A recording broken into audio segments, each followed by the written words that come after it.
Hello, everybody. How's everybody doing? Welcome to my new home. What's everybody doing? Hi, Kaika. We've got a small group here. Man, oh man, if this craze doesn't get any crazier. We got a small group this morning because I don't usually go live at this time, but man, we have to talk about this. This is crazy. I did a video last night and I was debating releasing it, and I had somebody comment that they disagree with me. I don't know if you had a chance to see it. Good morning, Lola. Good morning, Kaika. Nice to see you too. I did a video last night because I think it's crazy. What do you all think? I personally think it's crazy. I don't know if you saw it. I just released it this morning, and then all hell broke loose. I was debating whether I was going to release it last night or release it today, and I decided to release it this morning, and then all hell breaks loose about the parents possibly being released. This is crazy. So let's dissect this because there's two interpretations going on. The parents are supposed to be in court this morning, right? Making their appearances where their charges will formally be laid. But yesterday, Private Eyes, I think? Sorry. The police detective, who, Strategic Eyes, I guess it is, sorry, showed a video from the news clip stating that they have yet to actually formally press the charges to submit the paperwork.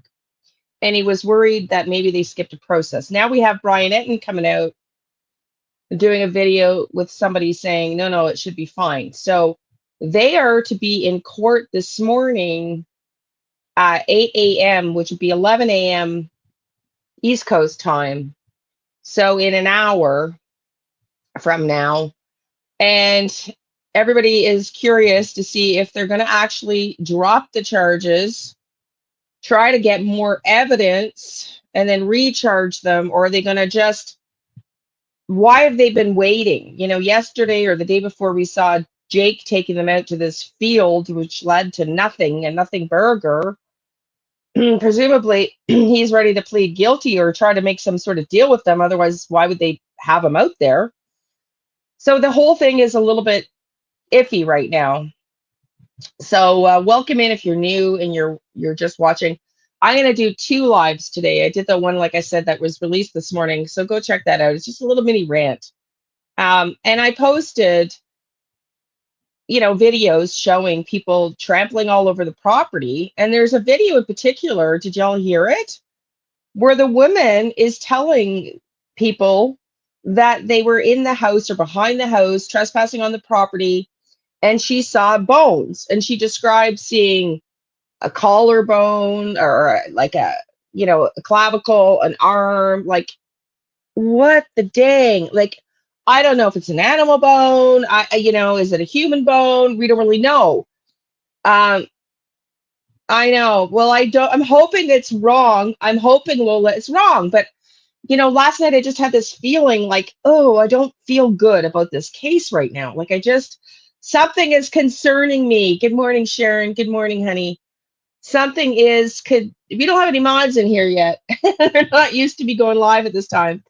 Something is concerning me that something is quite concerning that we've got two different you know storylines going on. So I guess we're going to find out today shortly. But what do you think? Somebody posted here just recently, just a few minutes ago, disagreeing with me because I think it's really ridiculous that the police of a case of this magnitude, the sheriff's office, have not put a sheriff on the property to keep people from trespassing. What if they are trampling evidence? What if their investigation is not quite as lockstep as they supposedly think it is? What if there is some evidence at the home that they've just missed? I mean, so this person, I don't mean to be disrespectful or rude. I put is the sheriff the video that I released this morning is called "Is the Sheriff's Office Failing Baby Emmanuel Harrow?" Because they haven't secured the crime scene. And Cinema Shotgun, he's got two channels, Fat and Opinionated. Also, I clipped him and gave full credit to him in that video. Was also saying, they haven't even protected the crime scene in the field where Jake took them. Like anybody could just walk in there. I don't know if I'm just naive or if this is how they do things in California, but it seems absolutely effing ridiculous to me. It really does. And this person responded 5 minutes ago or 10 minutes ago now. Okay, I have worked in public safety for over 7 years. Well, public safety is not criminal investigation, no offense. Okay. And after the search and the police leave a scene, the scene is no longer active and the police and investigators are done. They have collected all possible evidence and no one is disrupting the crime scene. What do you all think? I'm sorry, I respectfully disagree as a response. Like, I'm sorry, you're not in homicide, you're not in public safety is not homicide. And I'm sorry, I think it's way too early on in this case to be letting people running over the crime scene, walking in and out of that house, God knows what. Do we really trust these parents to not have somebody come and remove evidence? I don't. Do you?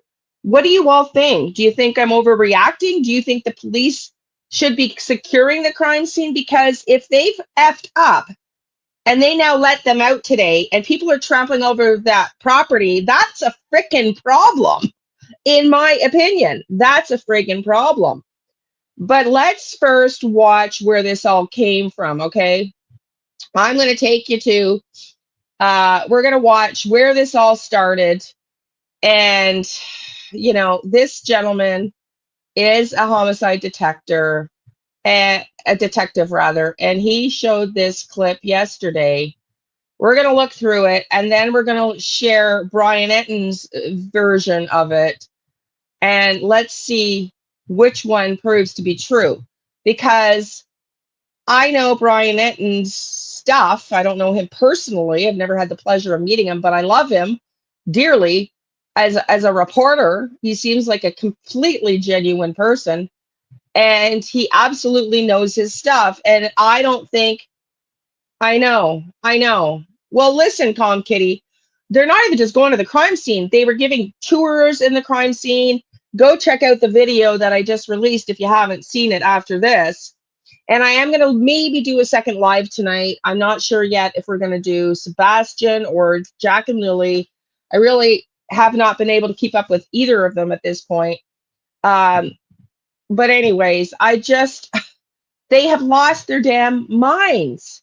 Exactly. Like, I just don't get it. And I don't care if you're in public safety. And I mean no disrespect to that person. I really don't. It's just their opinion. And just like here, this guy's a professional. He has an opinion. Brian Etton's interviewing somebody who I think is the prosecutor in the state or a prosecutor. And she has a different opinion. All professionals have different opinions. This is why we go to court. We have professionals that in court testify with their opinions against the defense for the prosecution and vice versa. Like, everybody's entitled to a different professional opinion, right? So whose opinion is going to be the one that's right here is what's very curious for me.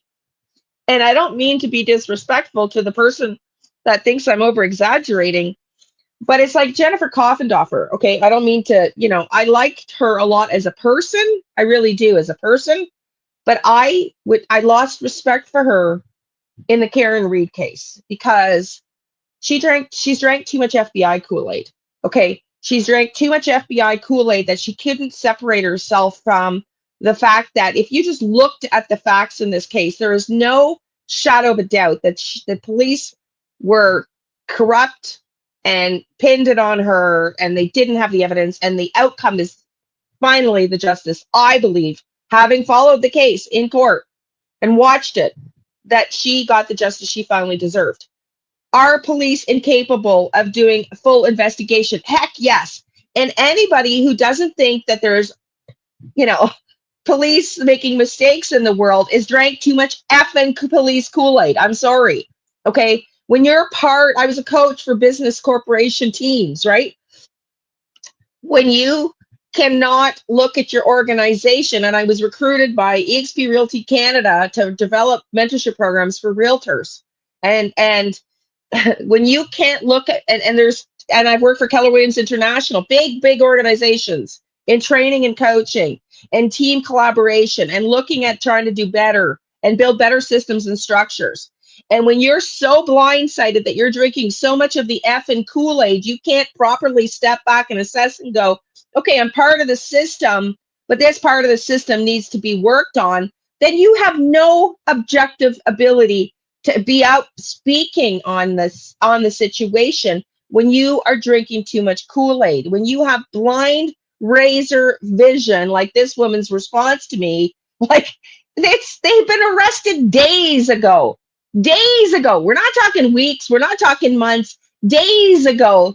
And the police are letting people trample in the property on the roof, giving tours. If they don't charge them today, y'all should be in Yucaipa effing outraged at this. We've already seen the system fail this baby. So am I on high alert? You're damn effing right I'm on high alert, because they've already effed it up for baby Emmanuel. How these people who make these decisions can live with themselves and not feel some guilt when they see now in hindsight the consequences of their decisions is just beyond me.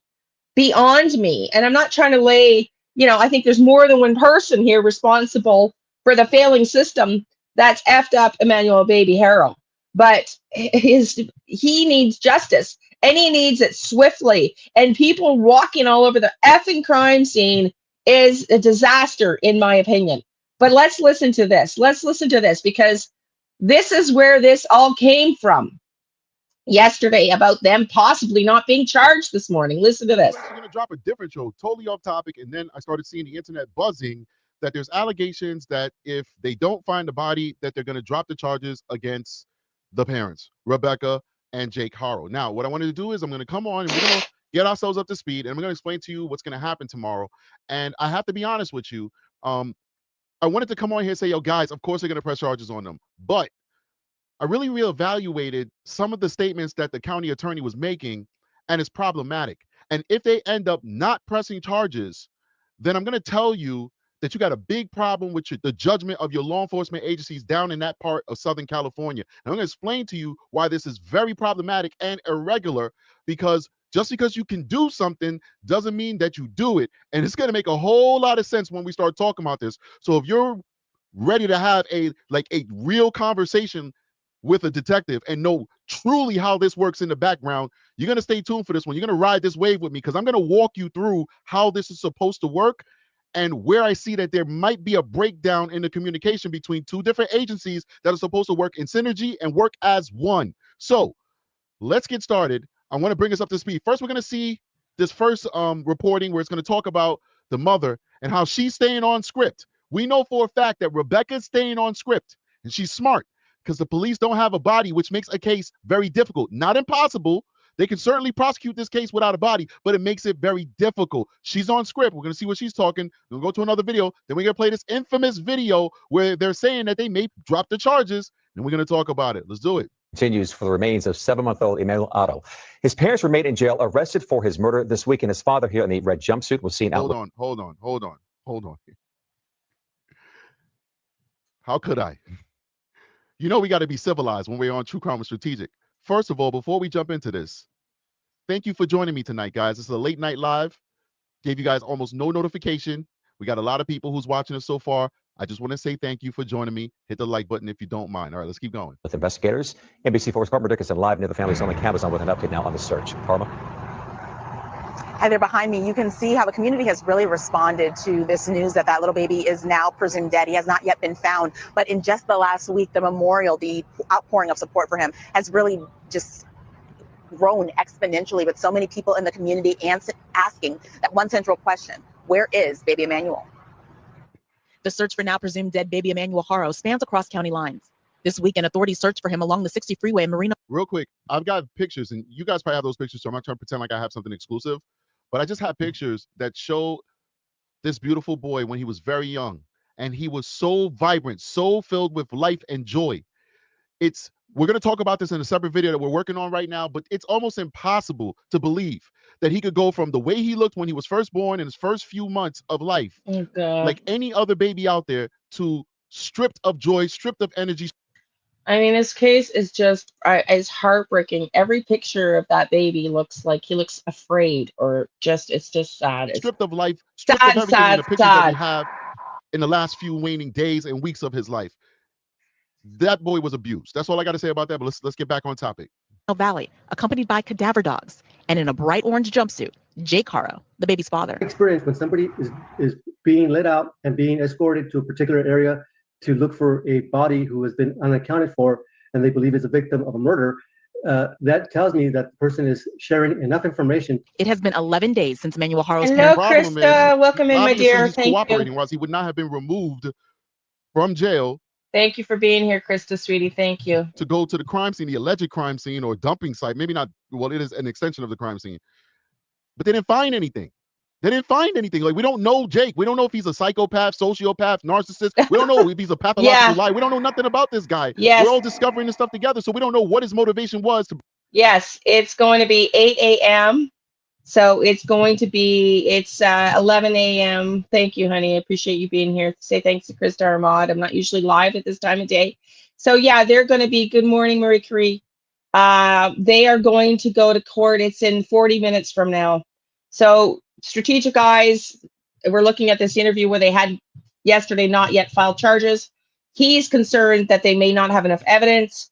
Brian Etton's got an interview we're going to watch, and then we're going to see the outcome, I guess, live time, hopefully, where the prosecutor believes that they are going to lay charges and maybe they're going to upgrade them. I don't know how they upgrade intent murder with malice. I don't know. I don't know anything about the law out there. So let's listen in and see. Bring them out there.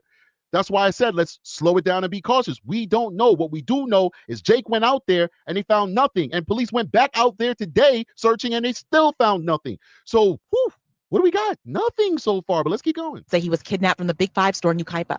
Shortly thereafter, investigators with the San Bernardino County Sheriff's Department say his mother stopped cooperating. Moses Castillo is a former LAPD detective with 20 years of experience investigating crimes against children. He's not a part of this case, but weighed in on where he thinks the investigation will likely go from here. You're going to see a more thorough search, a more methodical search by the coroner's office and the detectives, and they're going to have all hands on deck, and they're going to scour that area square by square to make sure they don't miss anything. Last week, the baby's parents, Jake and Rebecca HARO, were arrested on suspicion of murder. However, they have not yet been charged. Both Riverside and San Bernardino County District Attorney's offices are currently evaluating this case. The fact charges have not yet been filed could be a result of the fact that the authorities aren't sure which county is the proper place to file, or it could be that they're still working up the case. They have suspicions, but do they have enough evidence? Yeah, I have that video. I'm just paying this so that people can catch up to speed to really support criminal charges. Thank you, Lola. And we have spoken with the district attorneys in both San Bernardino and Riverside. Well, this is my point. And essentially, San Bernardino tells us it's looking more and more like this is going to be a Riverside case. And speaking with the Riverside. All right. So somebody said if they found a ton of blood and evidence of malfeasance, I added that last word. Can they bring the case? Sure, but we have to prove that that's Jake's blood. I mean, Emmanuel's blood. So, yeah, that's my point. I did a video last night and I was debating because it was a little bit later. And YouTube suggested nobody was going to watch it. There's no point in doing a 41-minute video, taking the time to do it if nobody sees it. So I waited to release it this morning. But that was my point yesterday. And then after I did the video, all this crap came out. And I was like, damn, now I'm really concerned. I just feel nervous for some reason. Remember, somebody else killed themselves allegedly inside of that home. We don't know if that's old blood from that prior unaliving. We don't know.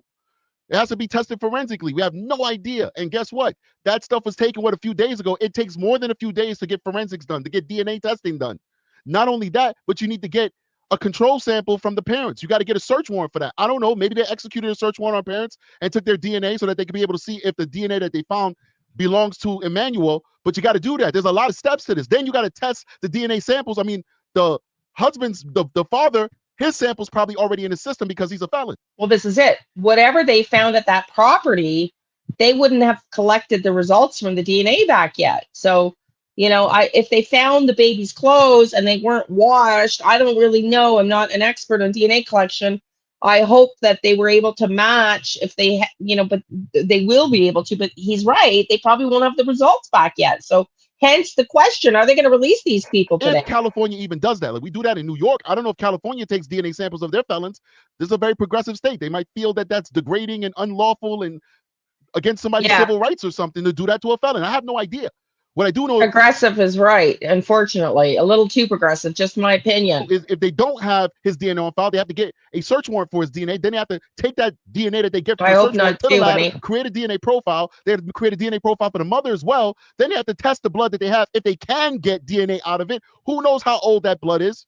Who knows how degraded it is? Who knows? They can now get a sample out of that. Now they cross-reference them and see if there's some familial type of connection to these samples. There's a lot to that. It's not going to happen in 48 hours. It's not going to happen in 102 hours. It'll probably take, if they expedite it, 2 weeks. 2 weeks it'll probably take if they expedite it. But let's keep going. Let's get to the next video. One more video, and then we're going to talk about the actual, we're going to show the video where they're talking about these charges possibly being dropped. Thank you. I'll look for it, Lola. Thank you. You don't want to miss it. Hit that like button, by the way. We have almost 900 people watching this live and only 227 likes. We do need your assistance for us to get into the algorithm so that we can get shown to a wider audience. We're trying to get to 100,000 subscribers, hopefully by the end of the year. Let's keep going. New developments tonight in the search for a missing baby in the Inland Empire. We now know his mother, who is currently in jail on suspicion of murder, maintains her child was kidnapped. Fox 11's Nick Garcia is live in downtown Riverside with what could be next in this investigation. Nick? All right, Susan, good evening. Well, Rebecca HARO. I wanted to play this because I want you to see that mommy's on code, as they say in the hood. Mommy is on code. She's sticking to her story. Let's listen. Is behind bars in that jail here in Riverside right now. The Riverside District Attorney's Office says a decision on filing has not been made yet, but we know that Rebecca... Problematic that they're saying that. Oh, I know. It's They're not supposed to be saying that. That's why I'm so upset that I'm making this video. Did you just hear what he said? The county attorney said a decision on filing has not been made yet. This is very problematic. I'm going to explain to you why it's problematic. And Jake HARO both face that count of murder. If those charges are filed, they could appear in court here tomorrow. If those charges are filed, once again, I'm not sensationalizing. I'm going to explain to you why this is a problem. It's a case that has captured national attention. The disappearance of infant Emmanuel HARO. Last week, his parents, Jake and Rebecca HARO, were arrested for murder. Now Rebecca is speaking out from jail. She spoke with the Southern California News Group, insisting her baby was kidnapped, saying, quote, "I want to be out looking for my baby." She also spoke about her husband, saying, quote, "He's a good dad. He would never hurt a baby." That jailhouse interview happened Sunday. All right, so some people in the chat saying the district, the defense attorney shouldn't hear this. Understand this, people. I know if you're not in the business, you're probably not aware of it. Nothing these DAs and the district and the defense attorneys, they talk. There's no surprises here. All right, these cases are not done by sneaking. It's done by facts and evidence. There's no chess playing. That's for TV. In the real world in court, the defense knows every single piece of evidence that you're going to present in case. And you know every single rebuttal that the defense is going to put up. The only thing you don't know is the questions that people are going to ask, but you know what people know when they get up on that stand. When they ask questions, those questions have been pre-written and rehearsed and memorized. There's very few questions that they're asking off the cuff. So if the county attorney is not sure about charges, you better believe they've been talking to the defense attorney and kind of bouncing things off each other, kind of like, hey, feeling it out. There are no secrets in court. That's what makes our system fair and just, that regardless of how much money each side has, the system makes them equal. But let's keep going. Same day, Jake HARO, seen here in an orange jumpsuit, was brought by San Bernardino County Sheriff's deputies to help look for Emmanuel's body near the 60 freeway in Moreno Valley. The body was not found, but detectives do believe the baby is dead. Sunday night, a growing memorial outside the HARO home in Cabazon. Beautiful that baby Emmanuel gets the support. It's very unfortunate that he wasn't able to get it while he was still here. Concerned community members have gathered several times since baby Emmanuel's disappearance, hoping he will be found. As of Monday afternoon, the San Bernardino County Sheriff's Department has not located the boy's body.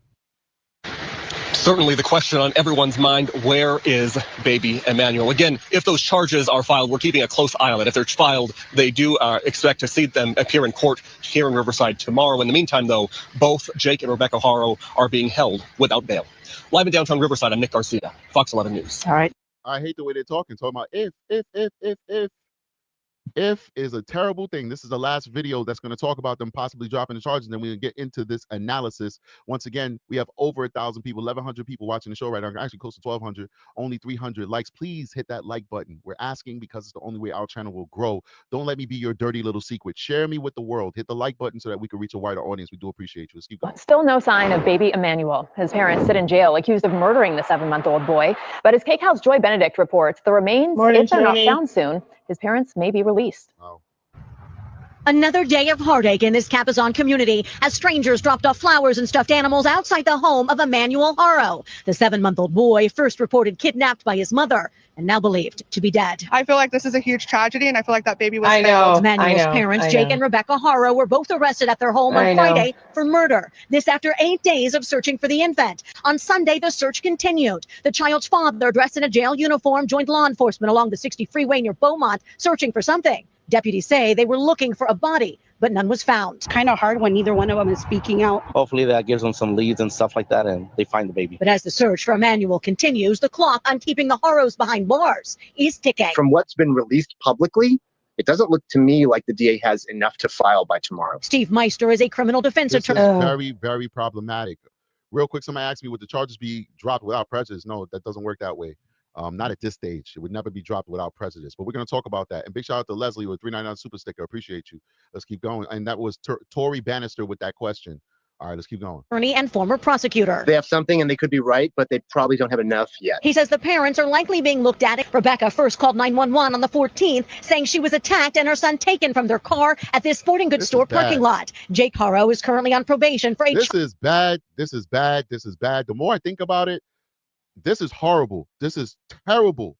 Terrible, terrible policing it. And listen, I've been singing the praises of these cops for this entire case. Me too, until I heard this. Now I'm really worried. In fact, I was really worried before I heard this with just, okay, Lola, no worries, I'll look for it. I mean, last night I had this horrible feeling.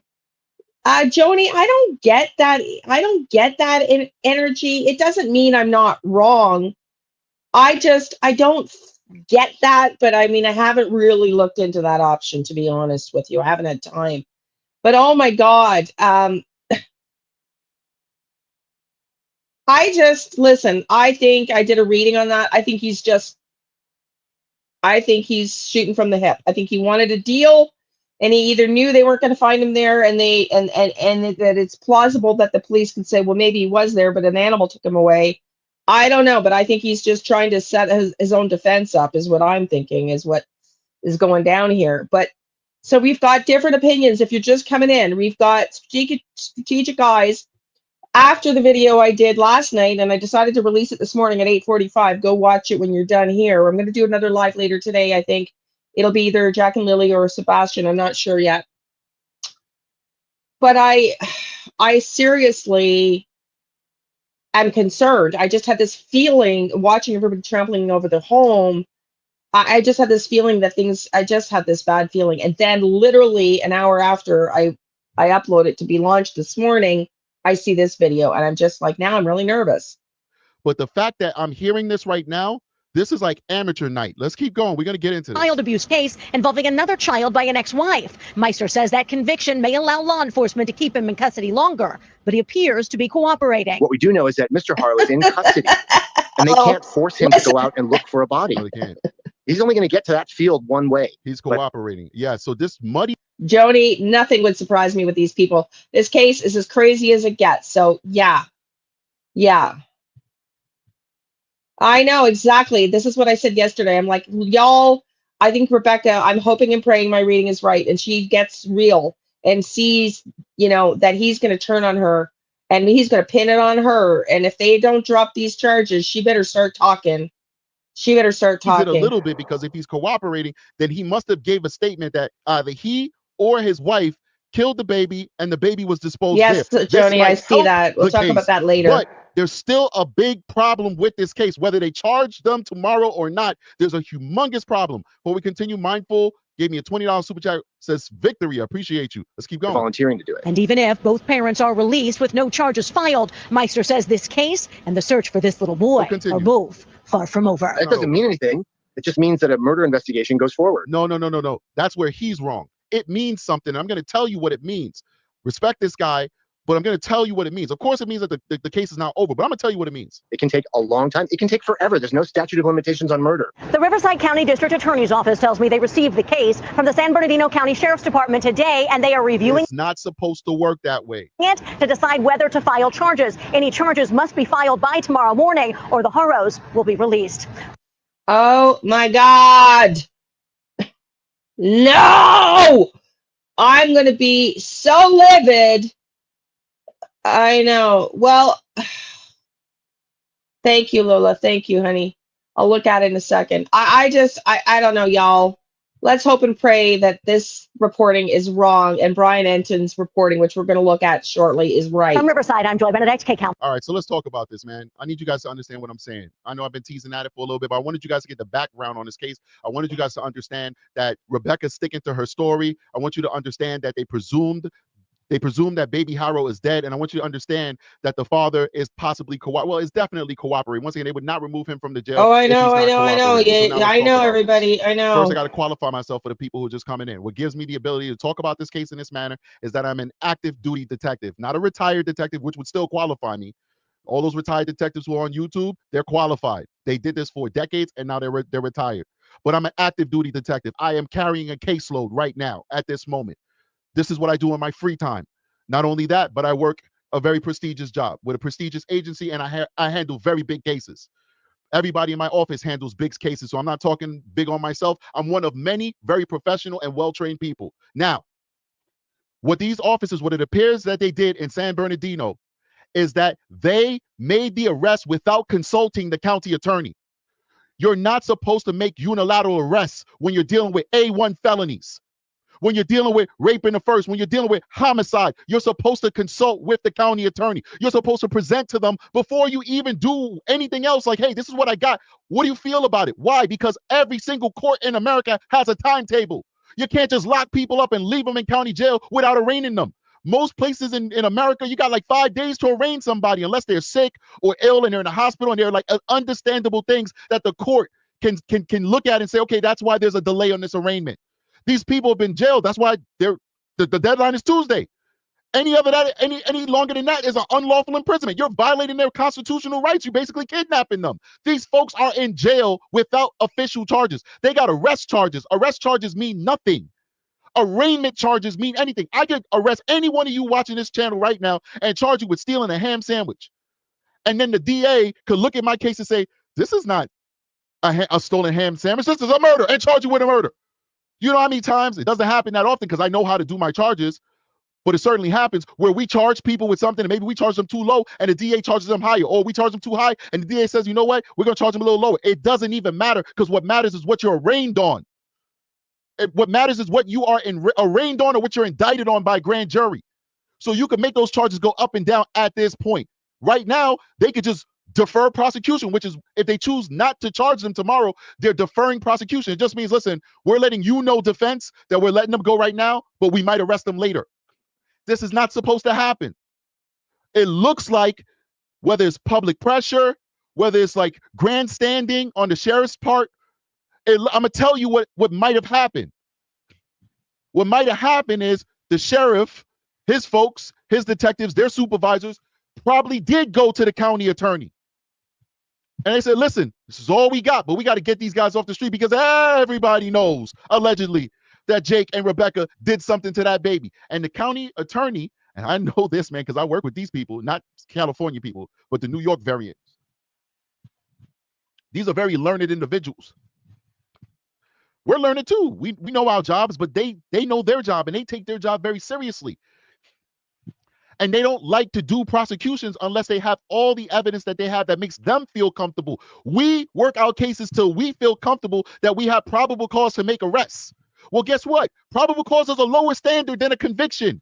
Probable cause is basically, I believe that a crime was committed, and I got enough evidence to feel that a crime was committed, and you're the one who committed it. Beyond a reasonable doubt is you did it. Within all human reason, you did it. That's why it's like 99%, 98%.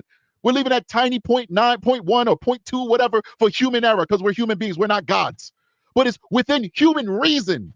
You're the one who did it. That's their burden in the courtroom. So they're going to want more evidence. I have a feeling that they went to the county attorney and said, we're going to arrest him. How do you feel about it? And they're like, no, let's slow it down. Like I said last night, when people were saying that they found the body inside of the field, I was like, whoa, guys, slow it down. There's no verification, there's no proof of it. And I happen to be right. That's what they do. That's what professionals do. They're going to say, slow it down. We want more information. And you know what I think happened, guys? You know what I think happened?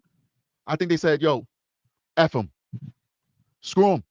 They don't want to take these guys off the street. We know they did it. We got enough. Who cares? Let's go. We got the video. I mean, if that's what's happening, it is a nightmare if that's what's happening. It's absolutely disgusting. And that's why I was losing my shit, if you will, last night when I made that video that I didn't release until this morning about people trampling all over the crime scene. It would have taken one sheriff with a car to keep people out from that property. I can't. If they go loose today, y'all, there's going to be, YouTube's going to explode if they are not charged today. I know, Marie Curie. I know. This is hypothetical. This is his opinion. We don't know. We're going to find out soon today. Hopefully we're live when we get the results here, but this is one perspective, and multiple news agencies, as you've just heard, are reporting on it. Now, Brian Etten, conversely, we're going to go to that soon, thinks that they're going to increase the charges. I don't know. I don't know. She said she's not. Allegedly, they got like a video of her just hitting the deck and falling and standing back up. Nobody's touching her. Nobody's taking the baby. Nobody's stealing anybody or anything like that. They just, screw it. We got enough.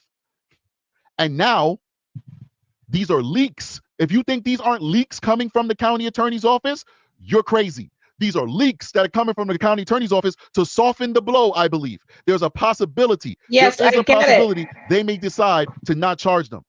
But Krista, my point is, how can they be arrogant enough a week after this whole charade started, days, 2 weeks, days after they arrested them, to be so arrogant to think that there isn't more potential evidence on that property? I haven't seen them digging.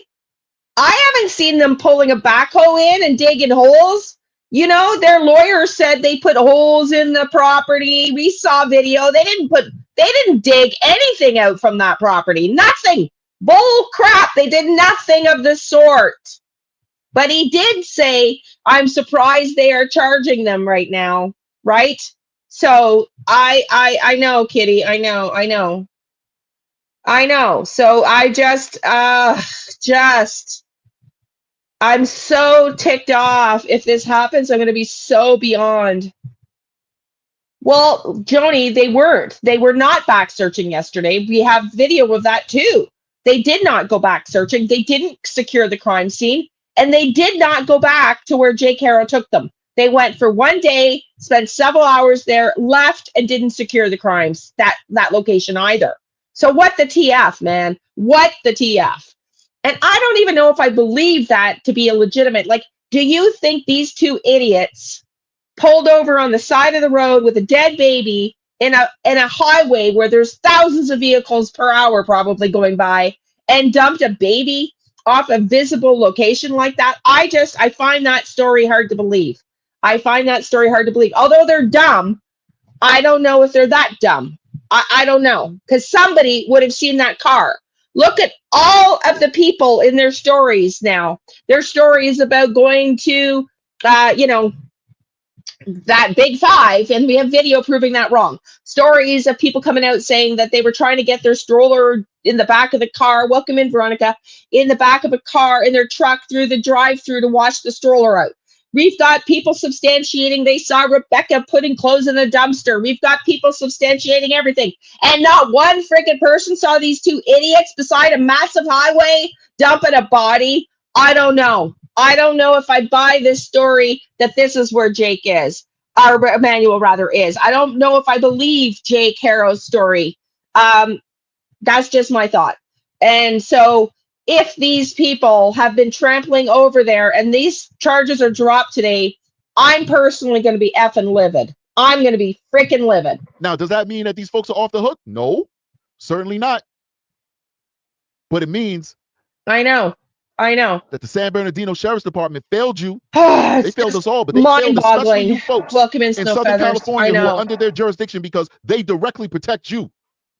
They failed the rest of us because we want justice for Emmanuel HARO, but they fail you because they're the ones that have to respond to your calls for help. And if you got an agency that's willing to say, screw the DA, screw the county attorney, and not work in synergy with that agency, you need a new sheriff. You need a new culture. You need a new everything. Thank you. Because if the DA tells you, I don't have enough, go get more, you go get more. You don't make a unilateral arrest. You don't go ahead and break their fence down with SWAT team, even though you know they're home and there's no evidence that they're going to shoot you. Come on. You know what I mean? How many first-degree rapists I go and arrest? I don't have no SWAT team with me. I go get them myself. Like, yo, bro, let's go. I mean, it's one thing if you know if the person got guns and you know that they're dangerous, they have a history of fighting. Okay, well, you know what? Now that I think of it, I digress. He does have a history of resisting arrest. He does have a history of guns. So I digress. On this channel, we're never afraid to admit when we're wrong. They had every right to go with the SWAT team because he is a dangerous person. I digress on that. I don't know if that's true or theory, Joni. I don't know if that's true or theory. You can't be charged twice with the same charge. So if they let them out, will they be? I don't know. I mean, Lola, he's saying they could charge. I think people are saying they could charge them at a later date, but they haven't been formally arraigned. So the charges at this point, I think if they weren't arraigned, if they're not arraigned today, any minute now, then I think they could go back, but I'm not a lawyer. But a baby memos. Well, this is it. This is just it. This is my point. This is why this is so disturbing. Let's listen in some more. But they should not have made this arrest unless they had the blessing from the county attorney. And how do we know that they don't have the blessing? Because they keep saying, well, think about it. We're figuring it out. You'll find out on Tuesday, like we waiting for a birthday or something like that. Yeah, today. Yeah, today. Like it's Christmas. Don't open your presents till Christmas morning. Any minute now. It's midnight. We're still waiting. It's 1 a.m. Mommy, can I open my presents? It's 3 a.m. Go to bed already. No, I want to open. They're due to be in court in 15 minutes, y'all. So let's just keep listening to this, and we're going to listen to Brian Etton's version, and hopefully we're going to get an update on who was right before we're done. We're almost done this one. We'll go to Brian Etton's. My presents, 8 o'clock in the morning. Okay, you go open your presents finally. This is not Christmas. If they was working in collaboration and synergy with the county attorney, we would have known by now that charges would have been filed, because charges would have been filed a week ago. They'd have been arraigned the same day. Now, what are the possibilities of what they're going to do? One, they could go ahead and charge them whether they feel like they have enough or not.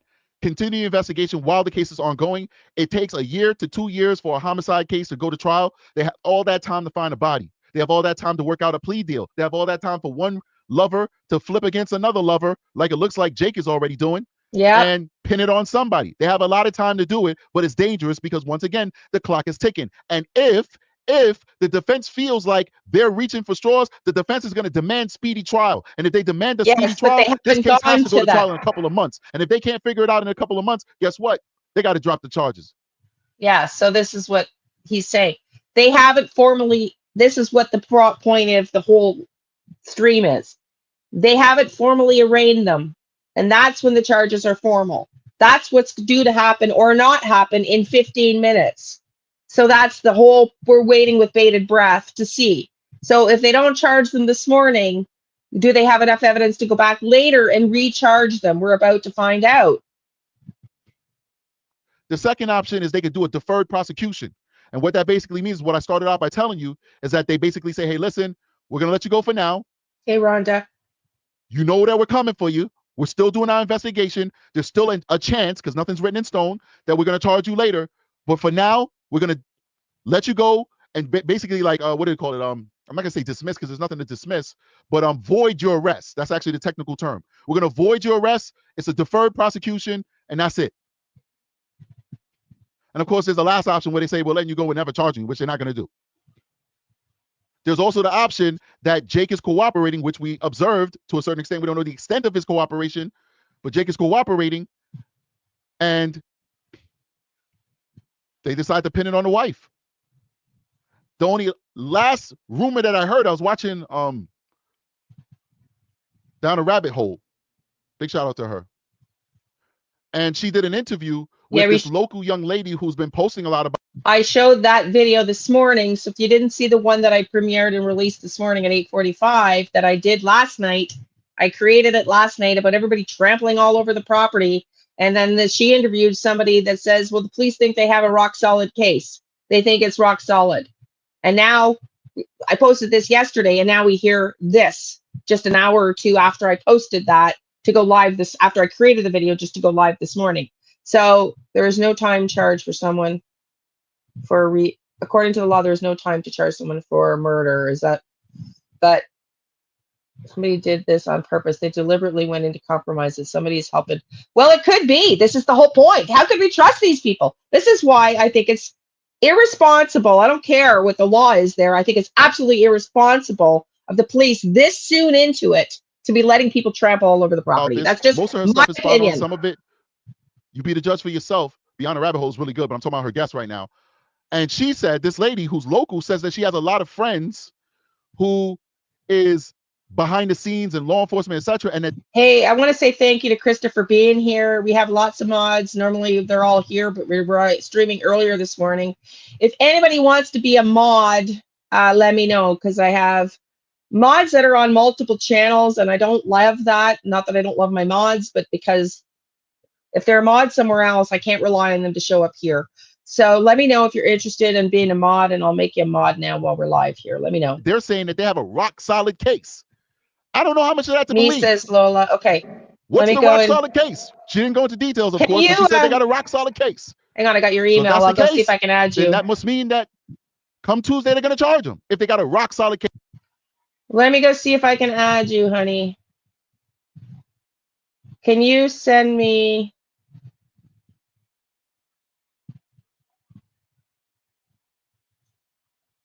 Okay, I'm going to keep streaming. I'll see if I can add you. I forgot. Thank you, Krista. I forgot. Of course, honey. No worries. No problem. I'll do it. I can't right now, though. Okay, let me take a picture. I can't add it now. I'm sorry, ladies. I can't add you now. Just send me an email with your YouTube name, and I'll go and add you to later. Thank you. I took pictures. I appreciate you. Thank you. I've also offered, Krista, I haven't heard back. I sent an email out to all my mods saying, listen, I appreciate you supporting me and showing up. I'd happily do either a reading or a coaching conversation with you because I was a business coach. I have my certification for life coach as well. And I'd happily do something to thank you for being a mod here, either a reading, a coaching session, or a combination of both. So let me know if that's of interest, Krista. Send me an email. But that is also something I'm going to offer the mods for all of their time and devotion to this channel. So thank you. I don't understand why the county attorney would be releasing statements such as, if we decide to press charges, they'll just say on Tuesday we have arraignment. I've never heard of that before. Me neither, Krista. They'll usually say we're arraigning them on Tuesday. That's it. They're not going to say if we press charges on Tuesday. They'll say we are doing an arraignment on Tuesday. So I would imagine that if this young lady is correct and they have a rock solid case, which is what she was reporting on Down the Rabbit Hole's channel. Thank you, honey. I would imagine that they would just say, well, we're doing arraignment, but instead they're okay, saying Veronica, we're waiting to see. Thank you, though. You'll find out on Tuesday. That is not promising. It's not promising at all. It's not promising at all. Okay, Linda, it just means unbelievable. It really and truly, it's not difficult. And I would just say jump in. I'll take your picture too as well, honey. And you just keep everybody, like, there's just a few rules that I like to keep is positivity, no negativity, no fighting in the chat, staying on topic, please, not trying to dish other creators, that kind of stuff. So thank you, Lola, honey. Thank you. So send me an email, Linda, Veronica, and Lola, and with your YouTube screen name, because I need the link to add you as a mod, and I can't do that from here. I forgot. So let's listen in, and I'll do that happily. Thank you, ladies, for offering. And you just have to, it's free, a free service. That's why I'm trying to offer something back now. You can YouTube how to mod. Yes. Okay. Thank you. Yeah. So anyways, I'll do that after. We're going to do another live later. So hopefully I get to do that after. And just check on the notifications, subscribe and check on the notifications so you know when I'm going live. I do try to let everybody know the odd time, but it's hard in true crime to be on top of things. It's really hard. Thank you, Veronica. It's really hard to keep on top of things in true crime and let people know, because things are moving, especially in this case, by the minute. You need to be kind of on the ready. So I don't expect everybody to show up every time, but I don't like when I have mods on multiple channels and so they're out doing modding somewhere else. You know, if they started with somewhere else, then stay somewhere else. Don't try to be a mod in multiple channels if you can't be reliable here, is the only thing I would say, I would ask. I wanted to come on and just be like, hey, relax, people. We'll see what happens. But when I evaluate this for myself and I really started looking at it objectively, listening to the wording that they're using, I'm saying, hold on, this is problematic. This is a lack of cooperation. It's a lack of cooperation between these two agencies, the police/sheriff and the prosecution. Maybe this will work out. I'm not here giving you doom and gloom. I don't know. A lot of YouTubers, they know. I don't know. Thank you, To Mel. all Thank you, 1,800 honey. of you watching this right now during this live, Welcome I don't in. know. Thank you. I'm not in those conversations. I don't know anybody over there. I don't purport to know anybody over there. I have no contacts in that area. I'm just telling you off my experience what this looks like. Just like when I come on a scene and I'm assessing the scene and I'm interviewing the witness and I'm interviewing the victim, I'm kind of using my experience to infer what's going on, to kind of get a hold of what I'm dealing with. I've been here before. I've seen this picture. I've played this game. And what it looks like is a PP measuring contest. That's what it's looking like to me. It's looking like you got two agencies measuring them sticks. All right, let me check out the super chat real quick. I'm sorry. Okay, let's go. This is his opinion. He is an actual active detective. And now I want to go to Brian Enton because we don't know until later today. Let me just go to Brian Enton. We don't know until later today which one is going to, which opinion is going to be the true, the truth. But welcome in, Linda. Welcome in. Thank you for being a new member. Thank you for supporting the channel.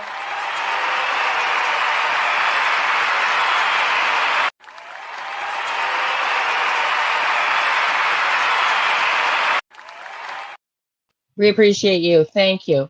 So listen, let's just see Brian Enton's take on it and see, and then we're going to find out today. But I'm hoping Brian is the one here with this interview who is more knowledgeable. Let's watch. I'm back on the move again in the airport. This episode, I'm focusing on missing baby Emmanuel HARO. Could his parents actually be turning on each other? Strange turn of events. His dad was out with detectives helping look for Emmanuel. Yeah, this is after exactly. both parents were obviously arrested. What will happen next? Will this baby ever be found? I'm looking into it in this edition of Brian. I know, me either, Vanilla. 7-month-old Emmanuel HARO has not been seen in 11 days. His mother says that he was kidnapped, but police say that he was murdered by his own parents. In a jailhouse interview 2 days after both parents' arrests, Rebecca, the mom, stuck to her story. She said, and I quote here, this was from an interview that she gave to a newspaper in California, "I will not give up on my baby." She said she wished that she were out searching for him, just like her husband, Jake HARO. Emmanuel's father was out searching. This was bizarre. It was easy to spot. He was in this orange jumpsuit. There were investigators all around him. There were search teams. There were cadaver dogs. It was this dusty field off of a California freeway. He almost looked like he was just standing there a lot of the time, not necessarily leading them to a certain place. And we don't know what, if anything, he told police to get them to let him out of his cell and to bring him along. But the search went on for hours. They are out along the highway for hours. And in the end, no sign of Emmanuel. And again, I mean, there were people driving by. There were cameras out there. What he told police to get them to take him out there, we don't know. So Rebecca HARO, again, the mother, told police that she was attacked in the parking lot of a sporting goods store and her infant was stolen, she said. And again, in that interview that she just gave from jail to a newspaper reporter, she said that Jake was a good dad. Look at that. I think they timed this Big 5 story. He does have cuffs on and he's in bare feet. They both have cuffs on, but I think they timed this Big 5 story around her bruising because there's more bruising on the other eye now than there was, like this, the one eye was more obviously bruised at the time that they reported this. So I think this happened prior and they were waiting for that bruising to come up with that story because there's more bruising, like you just said, that on both eyes in that arrest picture. This is the dad also accused of murder and said he would never hurt a baby.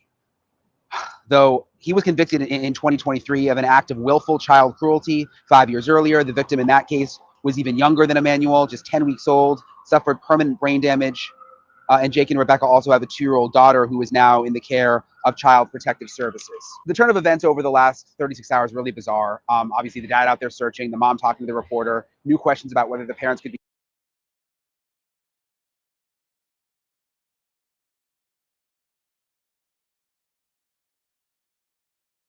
turning on each other, especially could the dad be turning on the mom? Is that why he's out searching with police? I spoke to a former prosecutor from Riverside County, which is where all of this went down, about the latest turn of events and what to expect with more charges for these parents. Kim Dagonia joins us now. She is a former prosecutor in Riverside County. Thank you so much for chatting with me, Kim, and for giving us your perspective, since you know that area so well and have sources in that community.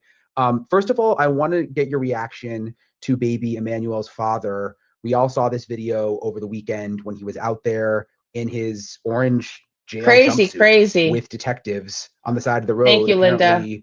Trying to show them where baby Emmanuel is, but they didn't find anything. What did you make of that? Right. Well, Brian, thanks for having me. I enjoy talking about this stuff, especially when it's close to home and I know exactly where all the players are and the different locations. I've been probably because I had a lot of trauma with what happened to my dad, and I just needed to heal, and so I stopped true crime for a little bit. So that's probably why. So that explains it. So thank you for being a member and sticking through with us on this channel. We're here to stay now that I just had to do some healing, and then my dad passed. He was the victim of a crime by my own mother, and so it led to true crime here on the community, and I've been a volunteer with the Find Me group since 2018. So, but I did have to deal with that trauma, my own trauma. So that's probably why, Linda. So thank you. Prosecutor for 15 years. The last 5 years of my career, I was in the homicide unit, where I was often out on crime scenes with the investigators, doing exactly what we all saw on these videos, which was, Jake HARO out there in his jumpsuit trying to lead detectives to where the body is found. My take on it is the fact that he did not lead them to the body tells me that he was just playing games with the investigators and had no intention of truly telling them where baby Emmanuel's body is, unfortunately. If he wanted the detectives to know where Emmanuel's body is, he would have taken them to the body. Since you've been behind the scenes on cases like honey. this, would they have just gone out with him without him? I've talked about it in other videos. I'm over it now, but my dad had 2 types of dementia, and my mom stole all his money and left him to die in Florida, where they did read him his last rites, and he did almost die.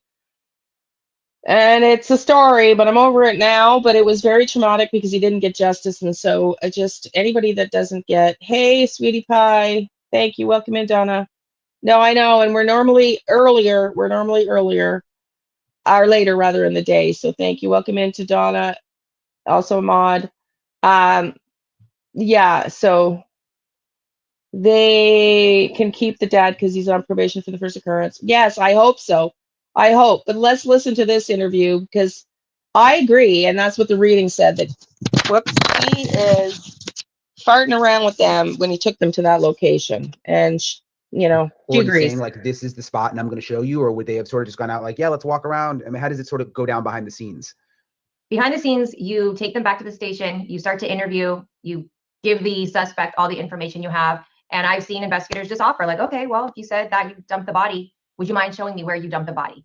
And oftentimes, if they're trying to strike a deal, maybe be the parent that seems like he's not as guilty or as culpable as maybe Rebecca HARO, the mother.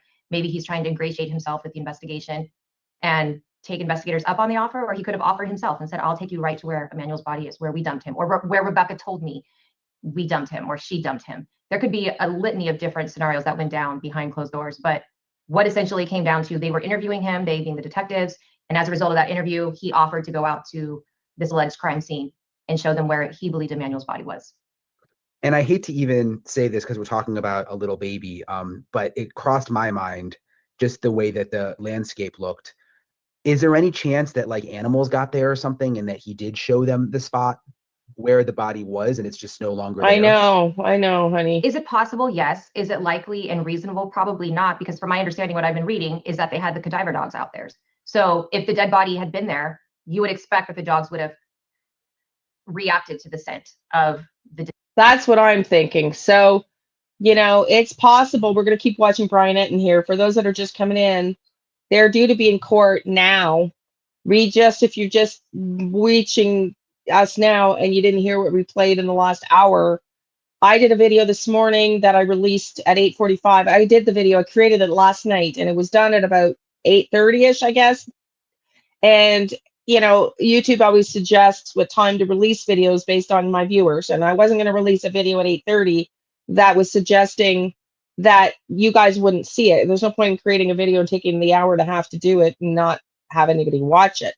So I decided to release it this morning at 8:45. So go check it out. Welcome in, YouTube is here. And I was nervous with them traveling all over the crime scene, and not just a few minutes later after releasing it, I see strategic eyes with the videos we just showed about the fact that they had yet to formally charge them, that they had not submitted the paperwork, that they're in court right now. They just got in probably now.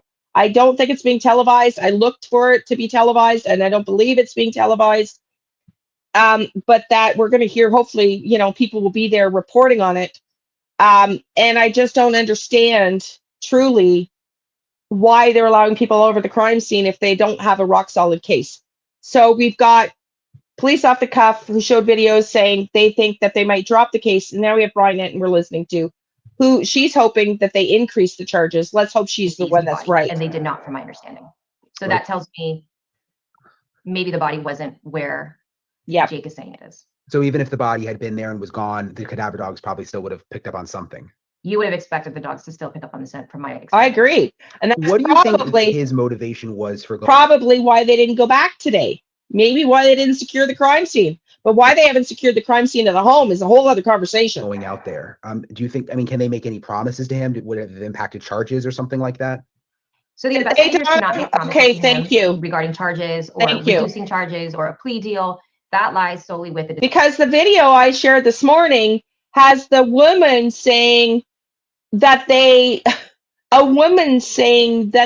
she saw bones and stuff. I'm like, did anybody tell the police this? Like, what the dang? What the dang is going on? District Attorney's Office. Whoops. Cutting out here. Formal charges have been filed. However, they can say, and I've watched the investigators say things such as, look, this will go a long way in your case. When we take this to the district attorney's office, what do you disagree with, honey? To file charges, we will tell them you were cooperative with us in the investigation. What do you disagree with? Tell me, Wild Wolf. What do you disagree with? What do you disagree with, honey? Which part? Tell us. Let me know. I'm curious. I really want to hear your opinion. I'm going to keep playing it, but let me know what you disagree with, and we can talk about it. We'll let them know you were the person that offered to give us the location where Emmanuel's body is. So they say things like that to coerce them into thinking that they have somehow the power to make the charges be lighter with the district attorney's office. Do you think the parents could be pointing fingers at each other right now, or sort of turning on each other based on what we saw the dad doing? I think that's a good possibility, yes. What makes you think that? Because it's interesting Rebecca wasn't out there. I'm sure they gave both parents the opportunity to go out there and show where the body was. Rebecca seems to be sticking with her story, even from in custody, from what the news reports are saying that. Okay, so the question was based on what we saw body is. So they say things like that to coerce them into thinking that they have somehow the power to make the charges be lighter with the district attorney's office. Do you think the parents could be pointing fingers at each other right now, or sort of turning on each other based on what we saw the dad doing? I think that's a good possibility, yes. What makes you think that? Because it's interesting Rebecca wasn't out there. I'm sure they gave both parents the opportunity to go out there and show where the body was. So wait, I want to just seems to be in the attorney's office. Do you think the parents could be pointing fingers at each other right now, or sort of turning on each other based on what we saw the dad doing? I think that's a good possibility. Bingo, Rebecca. What makes you think Rebecca Harris? Because it's interesting Rebecca wasn't out there. I'm sure they gave both parents the opportunity to go out there and show where the body was. Rebecca seems to be sticking with her story, even from in custody, from what the news reports are saying that she was beat up at this store and the baby was taken from her. Whereas you see Jake out there at this foreign location trying to show investigators something that he believes, or he's trying to lead them down a deceptive path. I don't know what his motive or his intent was, but clearly Jake is trying to appear as though he's cooperating with law enforcement, which would only serve one motivation, himself. And you mentioned she hasn't changed her story. There's this new interview that she gave the Orange County Register, which is kind of unusual. Honey, I know. Maybe not in this case because she was out talking before, but here she's talking to reporters now, even from the jail. But she said, "I will not give up. I will not give up on my baby." Insisted that she had a great relationship with her husband and that he is a good dad and he would never hurt a baby. What do you make of that? I mean, quite honestly, it begs the question, what was her relationship like with Jake? Where did that black eye come from? Was there some type of domestic violence involved between her and Jake? And she's terrified to still, even behind bars, tell the world what happened because, you know, her husband's the culprit. That's one scenario. It could be that she's loyal to him and she doesn't know that he's turning on her by taking law enforcement out to the crime scene, taking law enforcement out to an alleged spot where they believe Manuel's body could have been. And she's just not in the know. There's a myriad of possibilities that could be occurring here with her. But it is strange that she's sticking to this story even while in custody and what I've seen being represented by counsel. Yeah, certainly the lawyer's not going to be happy that she's talking to reporters from the jail. No, I don't think so. So the charge right now for both of them is murder with malice. What does that mean? Where does that charge come in? Right. So basically, when they booked both of them in, it's just murder. It has not been decided yet by the DA's office whether it's going to be murder in the first degree, murder in the second degree, a special circumstance murder. All of those official charges will be decided by Mike Hestrin and the district attorney's office. Basically, they're just booked in under the charges of murder. Although it should be noted, I think it's really important, Brian, in Riverside County, there have not been very many murders that they have booked suspects on without the body being present. This is what we call a no body homicide in Riverside. It's very unusual, let's say that, to book somebody in, two people on a murder charge without having the body, because on a body carries a lot of forensic evidence, a lot of detail, a lot of the story usually. So the fact that that is not in this case tells me that there's probably quite a lot of evidence that San Bernardino Sheriff's Department has collected, and it's significant in order to put two separate charges on two separate parents for the charge of murder with malice. It just simply means murder, and now by tomorrow morning, when both are arraigned, the district attorney's office will decide potentially which degree of murder and whether it'll be a special circumstance murder. Do you think that the prosecutors are concerned that they don't have a body right now, or do you think they have so much evidence, other kinds of evidence? Okay, so here we go. If you're coming in late, we've got two different opinions. I just hope not, Linda. I hope you're wrong, honey, but it certainly feels like, I mean, he's played the system before. He's played the system before with his lawyer. I mean, it certainly feels like he's going to play the system as much as he can for himself. He's not going to protect his wife. I mean, I don't know, man. I'm hoping she's right, and they've just had not formally put the paperwork forward. I'm looking at other channels that say they're streaming from the court, and all they have is a view of the court. They don't really they're not really in the court, y'all. So we're going to hear soon. We're going to go to those and hear soon what the outcome is, but I'm hoping this woman's right, and they just haven't decided which case. And I hope it's not with Strategic Ties, who showed other clips of the news media saying that they may drop the charges. We're about to find out, and let's hope and pray they don't drop the charges. It's not really a worry. I think it's probably something that they are talking about as far as proving the case. That is an obstacle for sure. Not having the body is always an obstacle. However, typically when you do file these cases, I'm sure they're sifting through all of the other evidence that they do have, whether it be cell phone data, ring camera video footage, forensics from the house, different witness statements, potential jail calls that they're listening to. If they're going to choose to decide to file charges and stick with murder for both of these two, I think what the district attorney's office is telling the world is that they have sufficient evidence to move forward, despite the fact that they don't have the body of baby Emmanuel just yet. Well, and I thought it was interesting too that the sheriff's office is saying that they believe baby Emmanuel is deceased, which you would think if there was any hope or they just didn't know, they wouldn't be saying that. So there must be something that they have that's concrete, you would think. Right. That is very, very true, Brian. The fact that there was so much blood found on the carpet inside the home, and then the home was kind of deplete of any photographs of Emmanuel, any, baby clothes, any type of bedding for a child. I think that the reasonable conclusion is that baby Emmanuel has been gone for some time, and the parents know it, which is why they tried to cover up all the blood that was in the carpet, and then covered up baby Emmanuel's clothing and photographs and took them all down because they knew he wasn't coming back. I think it's a fair conclusion. It's just it's so awful. I mean, we're talking about the law and everything, but when you just think about it, it's just terrible. It's terrible. It's heinous, quite honest. And the fact that Jake HARO should have never been out of custody is more egregious. He should have never been out of custody to do this to baby Emmanuel. Yeah. Yeah, and I'm going to ask you about that in a second, but just while we're on the charges, so they haven't. The DA has until 10 a.m. Tuesday to basically upload these charges, or kind of explain that. What's going on behind the scenes as they get ready for this 10 a.m. hearing? No way. So basically what happens with a homicide, typically a homicide occurs, 911 gets called, and the homicide detectives go out to the scene. At that Well, Linda, I hope this is not what's going on here, sweetie. point in time, the homicide detectives call what's called the on-call deputy district attorney for the homicide team. That deputy district attorney who's on call goes out to the scene with the detectives. In this case, it doesn't seem like that happened because San Bernardino Sheriff's Department was handling the calls and the investigation. So at some point, San Bernardino Sheriff's Department would have looped in Riverside Sheriff's Police Department. Once the Riverside Sheriff's Police Department is looped in, then the district attorney's office becomes also looped into the investigation. It's my understanding from speaking with several of the detectives from the Riverside Sheriff's Department that Mike Hestron's office is looped into what's going on. They are aware, they have the facts, and what's happening between now and tomorrow is a deputy district attorney has been assigned to review all the police reports, the body worn camera, any video footage that they've collected, any forensic interview that they've collected. That deputy district attorney is writing a memo to present to Mike Hestron, who's the DA of Riverside County. In that meeting, there will be several individuals sitting with Mike Hestron, his chiefs, his 8 o'clock. supervisors, and also the deputy district attorney who's going to likely be assigned.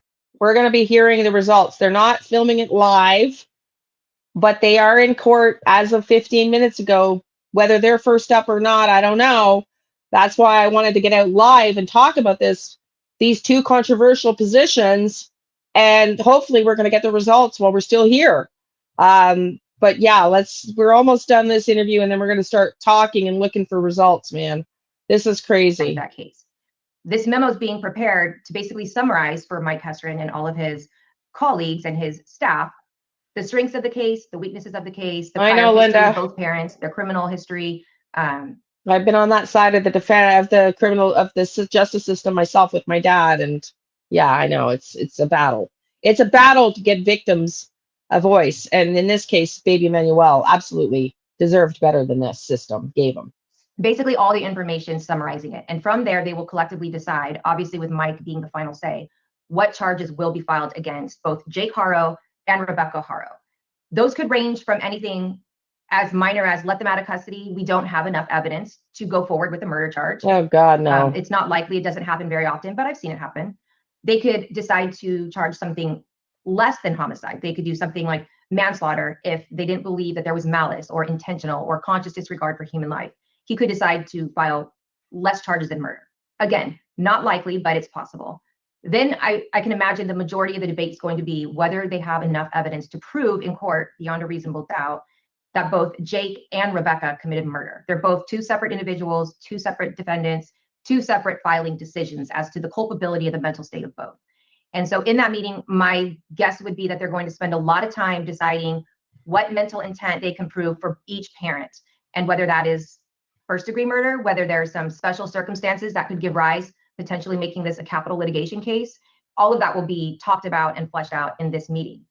Because Jake and Rebecca have been booked into custody, they're now in custody defendants, which means they have a statutory right to be brought to arraignment within 48 hours. So they must have charges filed against them by tomorrow, which is why there's that deadline tomorrow morning that Mike Hestron must decide what the charges are. And just while you were talking, I was thinking back to, again, these images of Jake he looks like he's tired with the deputies over the weekend. I was noticing the same thing. I think in his case, it's lack of sleep. I've covered a lot of stories where you'll hear about a defendant who takes the detectives out to show them where the body is, or to show them where the murder weapon is. And I feel like almost every time they end up finding something when the person takes them out. Like, how unusual is it? Because even yesterday when we saw the photos, everyone was like, oh, they're going to find the body. Like, how unusual is it that he was out there with them and they came back empty-handed? Honestly, Brian, it's very unusual. I have been a deputy district attorney for 15 years. For the past 5 years, like I said, I was handling homicide cases where I was out on scene. Number one, it's very rare to have a defendant go out to the crime scene and try to show you where evidence is. In the 5 years that I was exclusively prosecuting homicide cases, and in the 15 years I was prosecuting serious felony cases, One time I had a defendant go out to the scene to show evidence. And in that time, we found the body and we found the remnants of them burning the body. In this case, it's very rare, number one, that he even went out there, but number two, that they found nothing at all. Nothing, not a scent from the dog, not a piece of clothing. It's very, very rare. Yeah, it's upsetting too, just watching Very. it. You wanted some kind of resolution. And especially, I mean, right there on the roadway and everybody sees it and it's on the news. It's almost not embarrassing for the cops, but it is kind of like he was toying with them a little bit. Kind of, it makes you wonder that if he was completely toying with them, or if he's got such like sadistic mental behavior that it was fun for him to almost create this scenario and this show for the world. I don't know what's really going on behind that guy's mental status, why he would take them out there in 4 or 5 degree weather to have nothing be found. It's very strange. Take me back to 2023, this willful harm to a child, the charge that he faced. A lot of people are very angry that he was even out of jail. What happened back then? So it looks like in October of 2021, Jake was arrested on what's called a 273 AA of the Penal Code, just child abuse of a child.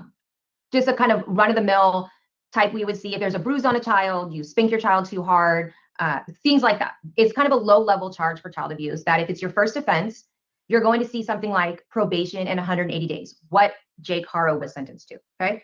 Oh my God, I can't. Maybe a broken bone, but even that, just a low-level child abuse charge. When you dig into what happened to Jane Doe CH, that 10-week-old baby, according to the reports, it looks as though she can't see, she can't walk, she has permanent paralysis. These types of severe injuries are nowhere. Brain damage. She needs her throat swabbed every once in a while so she doesn't choke on her saliva. He practically killed her. It's a miracle she lived. This is outrageous. Close to the charge that the DA's office filed against Jake HARO. What should have been filed is the most serious child abuse charge, which is basically assaulting a child under the age of 8 and causing permanent paralysis. That charge, there's no other sentence for a judge to give them if they're convicted of that other than life with the possibility of parole. That's the sentence. But you see, Jake was charged only with the lowest level of child abuse and received 4 years probation and 180 days county jail with a 6-year suspended sentence over his head. So when he pled to that charge in June of 2023, it begs the question, whatever prosecutor allowed him to plead to that and be sentenced to that, did they ask for Jane Doe CH's medical records? Why was it not shown all of these injuries that this baby girl had? Because had somebody done that, there should have been much more significant charges. See, this is why I'm nervous, y'all. Like, she's saying they effed the first case up. So what's to lead us to believe they don't possibly F this one up? I'm waiting. I cannot wait to see what the results are. Hopefully, when we're done this in 5 minutes, we're going to see some results pretty soon. I mean, even a great bodily injury allegation attached to the charge they already had. It was just a very low pled case. Why do you think that is? I mean, you worked for the office. What's your explanation? Quite honestly, I think the child abuse cases in that office go overlooked. I think that they're overworked. I think there's a lack of experience in the units where there's child abuse and sexual assault cases occurring. Majority of the cases you have in that unit in the district attorney's office are the sexual assault cases. So a lot of prosecutors do not want to take the time to dive into these cases that are broken bones, broken fractures, shaken baby syndrome, abusive head trauma, because they're hard. They're medically intense. You have to prove a case where a child can't speak. It's hard to prove these cases. It's hard to go to trial on them. So I think there's just a lack of experience. It's very scary. But on this case, it really would have taken the deputy district attorney to go one step further and order the medical records. And you would have seen, if these are truly what the injuries were to Jane Doe CH, you would have seen plain as day that he severely injured this baby. And it was a far cry from the charge that they pled him to. I mean, even on his first offense, he should not have received probation in 180 days. Exactly. That's unbelievable, really. Yeah, and you just wonder if he was still behind bars, would baby Emmanuel be here today? Well, not just that, Brian. I mean, then he had a violation of probation in July 2024, where he was taken into custody, immediately let out of custody. And mind you, he had this 6 years hanging over his head. It's called a suspended sentence from the original charge of hurting Jane Doe CH. And again, nobody caught the severe injuries on the probation violation. The district attorney's office continued that probation hearing rather than demanding a hearing and sending him back to prison for 6 years on that violation. They continued it August 9th, October 7th, 2024, December 13th, 2024, April 25th, 2025. He was in court July 2nd, 2025, still with this 6 years hanging over his head, where they could have demanded the hearing and put him back in custody for 6 years. His next court day, Brian, is September 2nd, 2025, on that violation of probation. Any one of those months, they could have demanded to have this hearing and put him away. And he wouldn't have even been out of custody to hurt Emmanuel. But here we are. Gosh, that's infuriating. I mean, what about the judge, too? Couldn't the judge have gotten involved and said, why do we keep continuing this thing? Absolutely. The judge could have, you know, the judge only knows as much facts as the district attorney, though, and the defense attorney give to him. So, yes, he should have and could have at some point said, hey, this is, I mean, it was coming up on a year. He had been on a violation of probation. That's a 45-minute hearing. Throw up the investigator and call it a day and send him off to the 6-year prison, or at least put him back in custody, you know, but none of that happened here. Yeah. Do you think someone will get in trouble now? I mean, you worked at the office. Will they go back and look into this now? I don't know. That's a really great question. The Banning office is kind of a different office than the downtown Riverside or the Indio office or the Marietta office. So they're kind of all ran a little bit different. Mike Hestron's responsible for all of them, but my experience is I don't think so. It'll be a swept under the rug. That's Do horrible you think, to hear. based on everything you know, that they will find baby Emmanuel, his remains? I don't know. I'm hopeful. I'm hopeful that there will be some really good detectives that care enough to just keep going until we find out what happened to him. If you think back to many years ago, that baby Noah case, where it was almost the very similar thing that happened in Corona, and it was months and months before they figured out what happened to that little boy. So I don't know. That's the $1 million question. Wow. Wow. So y'all, we played 2 videos. Whoops. 2 clips showing, yes, thank you, sweetie. Thank you. I know, honey. I haven't had time. I know I haven't had time, but let's go see now if we can get any updates. I'm going to pull up, we got 2 different opinions on what's going to happen. Let me pull up your TikTok, honey. I don't know if I'll be able to open it. We've got 2 different opinions. I can't open it right now because I don't have enough data on my freaking computer, if you can imagine. Lola, let's go see if anybody else. This whole thing is disgusting. It could be, Linda. You could be very right. It could be you could be right about this. Which, when it comes to kids, I agree with Donna. You know, that's no excuse. That is just, let me see if I can download this. No, I'm not able to download it. Lola, right here. I can't do it right now, but let's go see if there's any other updates, because I know.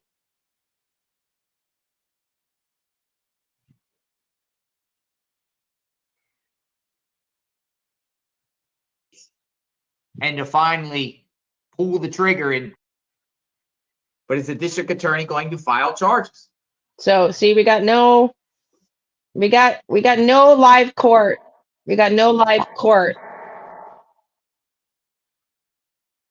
We got no live court. I'm trying to see who's gonna be filming it. I looked last night and I cannot find it. Who's gonna be filming?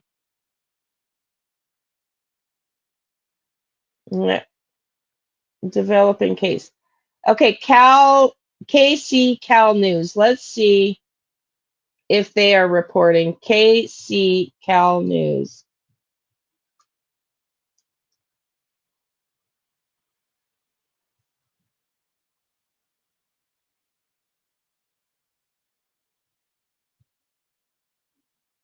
No.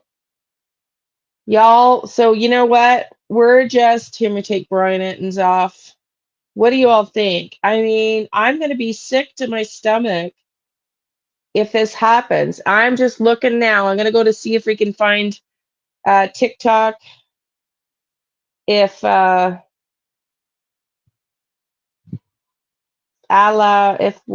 Tira is on TikTok, if he's down there.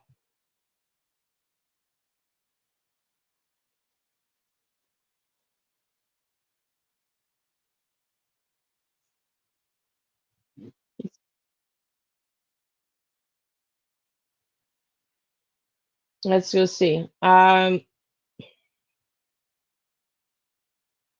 He's not down there live, so I don't know. I don't know if anybody's down there because they're not televising it. On the Tira is getting major recognition from all over, not only for keeping up with the Emmanuel HARO case, but doing it while even dealing with health issues. Sadly, baby Emmanuel hasn't been seen for over a week, and On the Tira has been keeping up ever since he's heard about it and every lead he's been getting. And I know many of you may be asking, well, why is On the Tira so attached to this case? With On the Tira stating that when he went to prison, he missed out on his kid's life, which at the time he was 1 month old. So he's looking for Emmanuel like if it was a child of his own. And despite his health not being at 100%, he is out there every day and night looking for Emmanuel with every lead that he's been getting. On the Tira also recently went off on TMZ because they used a clip of him talking down on him because he made a mistake. But he corrected himself, but they didn't highlight that. They were calling him an amateur journalist and accusing him of reporting That's just fake horrible. news. But in reality, we know that's not true. But shout out and salute to On the Tira for being for the people and for the community. Let us know. Yes, that is absolutely. He did redact it right away. I saw that, and everybody else ran with it. We were doing a live running with it. Courthouse, a lot of times the judge streams. I've already looked at it and it investigated it last night, and it's not being streamed. They don't do streams in California very readily. So I already know it's not being streamed. And you can bet your dollars to donuts that JLR would be streaming it and not showing the picture of the outside of the courthouse, Joni, if they were streaming it. So no, they're not streaming it. I've already looked into that. I'm just waiting for us to get an update, on something from their court. So I'm just looking right now. Updates, court appearances, HARO. 2 hours ago, Riverside Court, Fox News.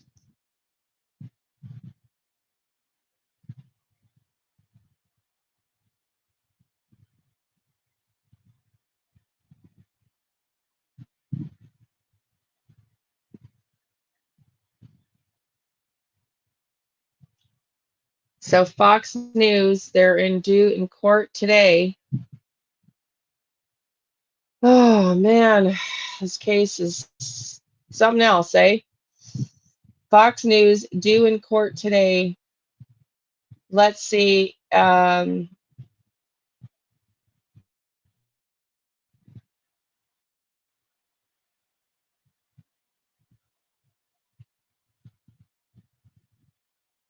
Trying to get it to play. My computer.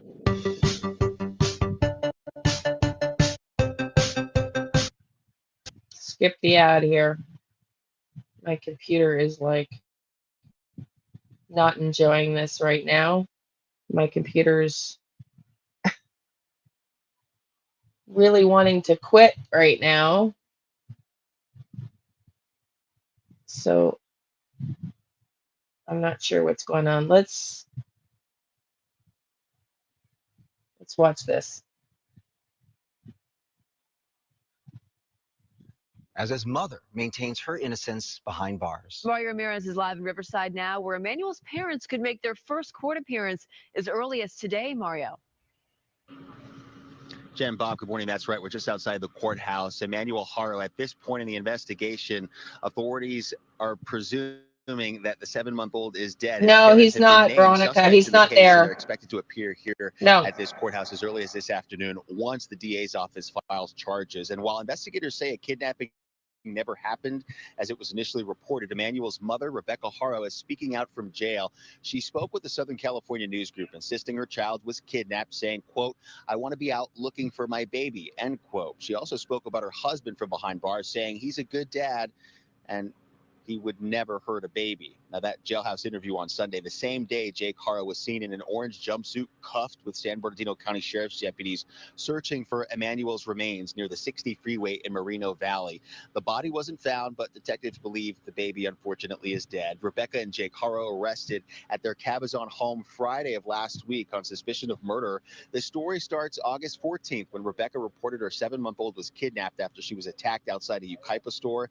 Days later, investigators claimed she, along with Emmanuel's father, Jake, had stopped cooperating, adding that there were inconsistencies in their stories. Emmanuel's disappearance leading to So this is just, letting us know they're in court this morning. I was hoping that they would have an update, but it looks like all-out hunt and search no for several updates yet in Yucaipa and Cabazon, including the couple's home.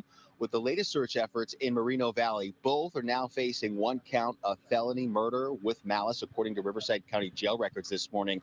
And once those charges are officially filed, the two are expected to appear in court again as early as this afternoon. Right now, they're being held behind bars without bail as the search continues for 7-month-old Emmanuel HARO. For now, live here in Riverside County, I'm Mario Ramirez. Back.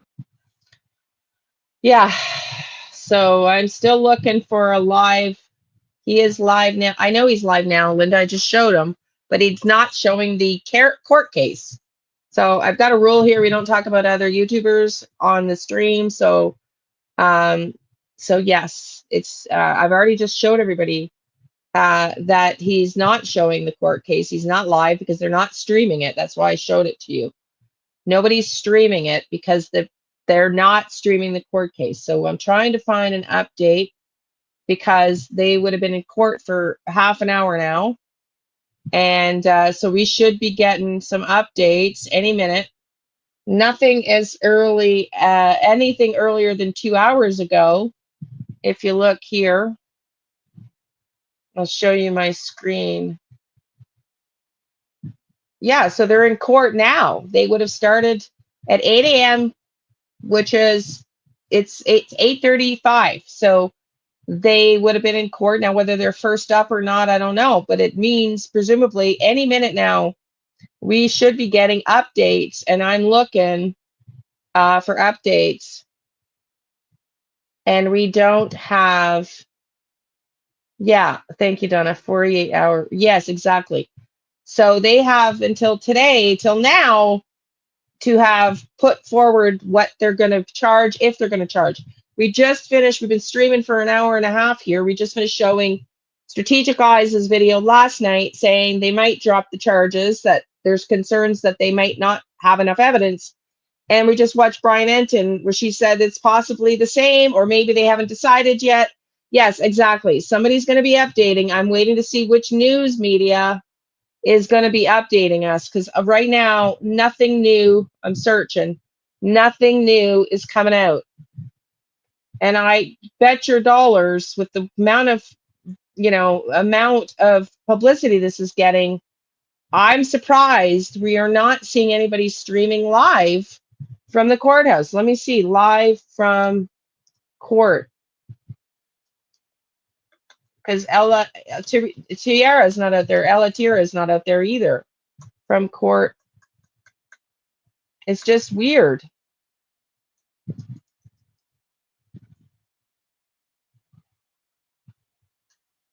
It's just weird that nobody's streaming.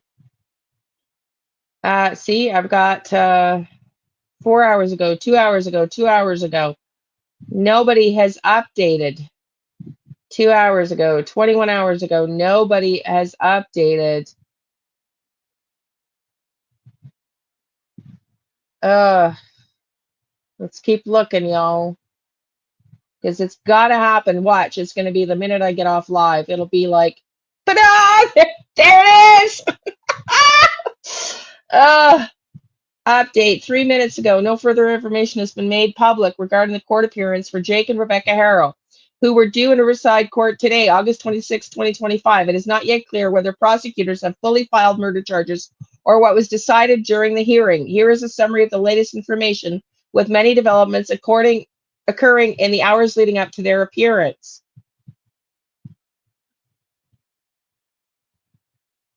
God.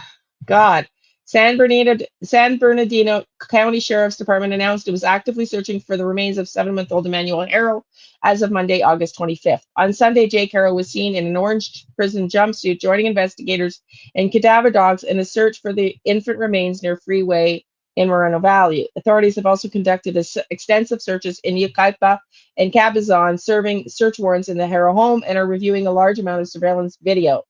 New revelations. Police responded to a new call of child abuse related to the HAROs on Thursday, August 21st, and an investigation into that report is ongoing. Listen, they said publicly the murder was done in the home, so I don't know how they got to that assessment if they're now possibly, not going to go through with these charges. I don't know. It's very, very confusing. On Sunday, Jake HARO was seen in an orange prison jumpsuit, joining investigators and cadaver dogs in search for the infant's remains near Freeway in Moreno Valley. Authorities have also conducted extensive searches in Yucaipa and Cabazon, search warrants in the HARO home, and reviewing large amount of surveillance evidence. Well, I repeated myself. Sorry, I read that twice. One of the HARO's other children, a 2-year-old daughter, was removed from the family home by Child Protective Services. In a new interview from jail, Rebecca HARO insists she's innocent and that her son was kidnapped. Yeah. I mean, she's out there giving interviews. I'm not going to leave yet, Joni. I'm not going to leave yet. I'm waiting for these damn results. Which is why I'm streaming earlier than normal. But it's just wild to me that she's out there claiming her love for this man. She says in her interview that she knew his background. Oh my God. She knew his background. And the interview we just watched with Brian Enton, with the prosecutor saying, is she still afraid of him from jail? That's scary, but that's a scary thought. Or is she just as actively responsible in all this? It's really hard to say. A lot of people or professionals are thinking she's definitely the victim of abuse, and I would agree. And, maybe she's just blindsided by this guy, but he's out there trying to turn evidence on her, little does she know, while she's giving an interview proclaiming she loves him and he's innocent. He never hurt a baby, which is the most irrational thing we've ever heard. He already pled guilty. Yes, I know, Whispering Winds. We're not talking about other people right now. We've already discussed it earlier before you got here.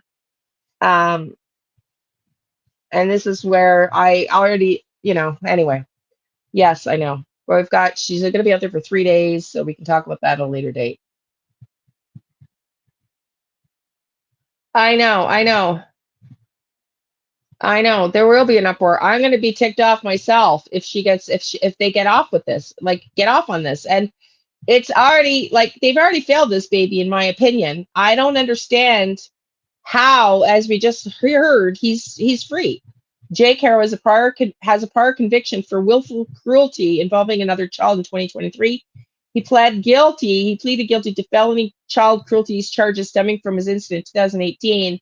He was scheduled to appear in court on September 2nd for an arraignment regarding a probation violation. So yeah, we just watched all that, and he was still allowed to get out of jail, which is completely wild to me.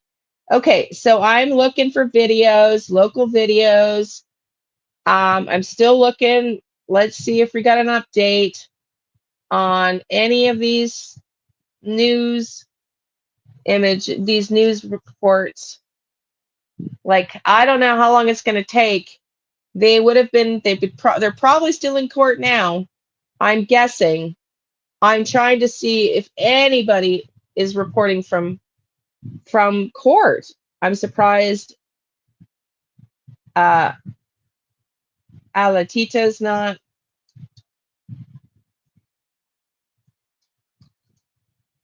I'm just trying to see if anybody is live. 20 minutes ago. Uh-oh. Uh-oh. Oh, no! This is not good. Uh-oh. Okay. This is not good. I just found this. This is not good. OMG. This is not good. If this is correct, let's Updated as of 8:15 a.m. August 26th.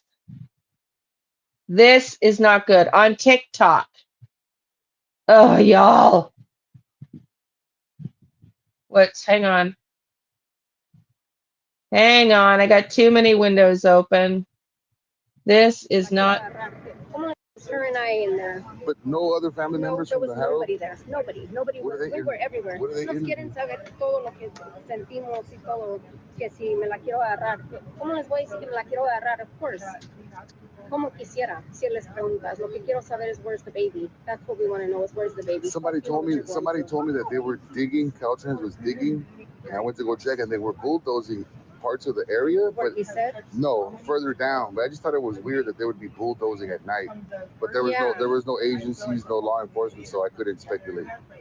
Other than it was just fucking frustrating, man. This is frustrating. Like I'm nervous. I'm not trying to do another. I already did 2 damn interviews. I'm not here for fucking news. I'm over here. So we have to check back at. They told me to check back at 12:30. The DA told the media that they're hoping by 11 that it'll be filed. I know this guy. Well, this guy? Yeah, how are you? How you doing? Good. The last time I saw you, we were in South LA at a standoff. Okay. This is scary, y'all. I don't know if you remember that. You were there. You were like, I don't know. Should I stay? Should I go? As soon as I leave, it'll pop off. Yeah. Her and I in there. But no other family members there from was the HARO? nobody there. Nobody. We were everywhere. What are they Nos quieren saber todo lo que sentimos y todo. Que si me la quiero agarrar. ¿Cómo les voy a decir que me la quiero agarrar? Not on the docket for court today. Not on the docket for court today. Per the court, the DA has until 11 a.m. PST. So by 2 p.m. Eastern, which is 2 hours and 15 minutes from now, I guess they have 2 hours and 15 minutes. Now, we're also hearing they were bulldozing around the house last night. So maybe that woman who saw the bones, maybe they went back there. So I'm proving my point. They're letting everybody trample all over the house, and then they went back and bulldozed last night. What the TF? What the effing TF is going on in this case? Absolutely a train wreck. Of course.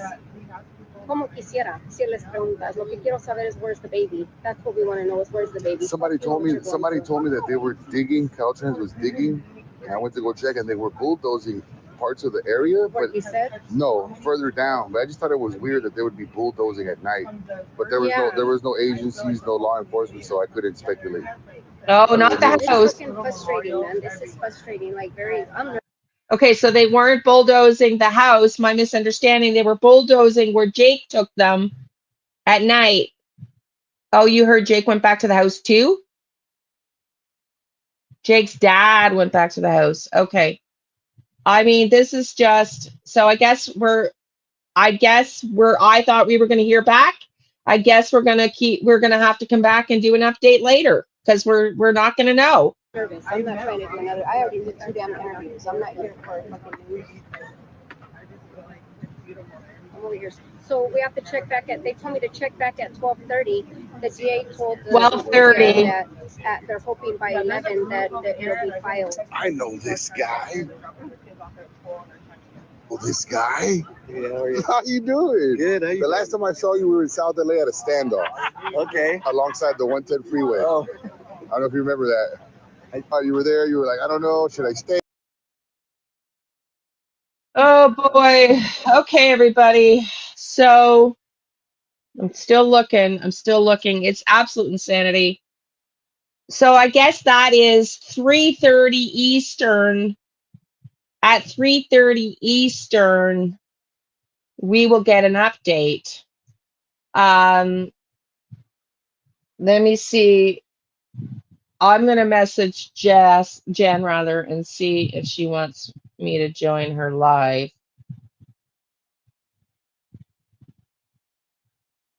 Okay, I got Lola. Let me show your videos now. Okay, because I got those.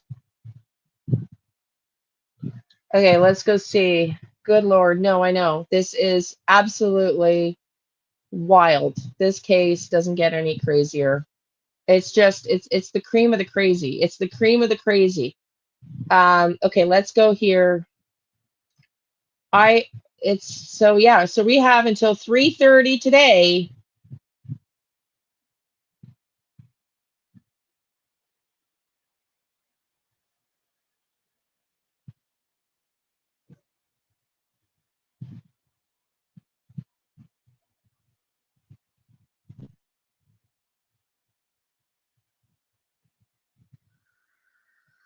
I'm just trying to make sense of what you sent me, honey.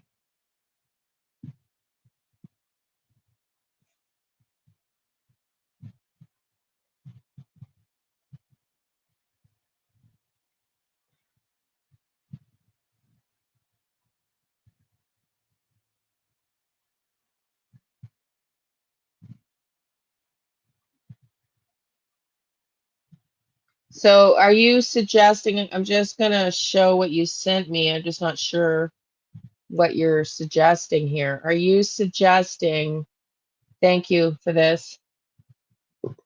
Oh, I know, I get it. All they need is a partial bone or anything. I know, and that woman said she saw bone. So are you suggesting here, Lola, that they could have taken the baby somewhere else through that road to another state? Because you've got, yes, US Route 95 US runs through California, primarily in the far southern eastern desert areas of Riverside and San Bernardino counties, connecting Arizona and Nevada. US 95 enters California from Arizona near the Blythe and travels north through the desert. So I'm not sure what that is, what you're sending me that for. Are you suggesting that they may have taken this baby? Because I can't open TikTok. Hang on, let's see. Yeah, I'm not sure. I can't open that other one right now for some reason.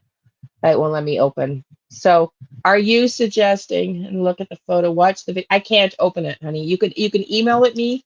If you email it me for me, I can try again, but I cannot right now open the video. Let me just see if I can open it on my baby. On my baby. I'm reading the screen as I'm on my phone. Okay, I can show it here on my phone. So let me show you. Can y'all see? Rebecca froze in the bushes at the Big Five. Hang on. Let me see if I can. What?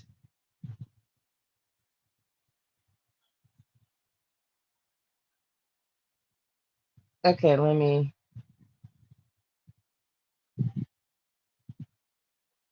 I'm trying to get the. Okay, so let me just remove the backdrop here. I'm sitting in my bed, so that's why I put this visual effect in the back, but you won't be able to. You won't be able to.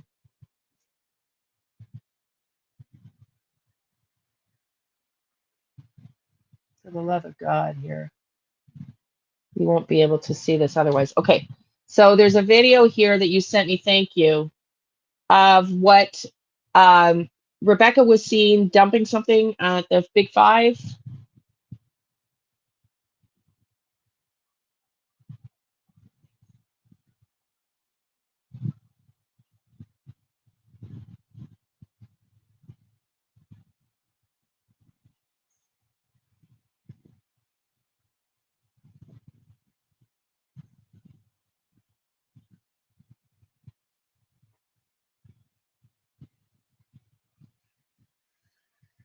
What did Rebecca throw in the bushes of the Big Five? Okay, that's the question.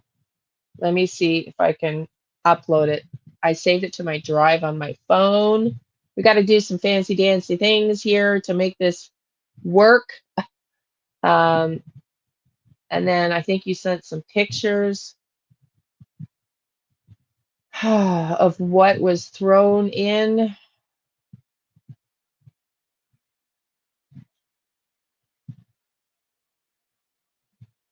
What the hell? I'm looking at your pictures. So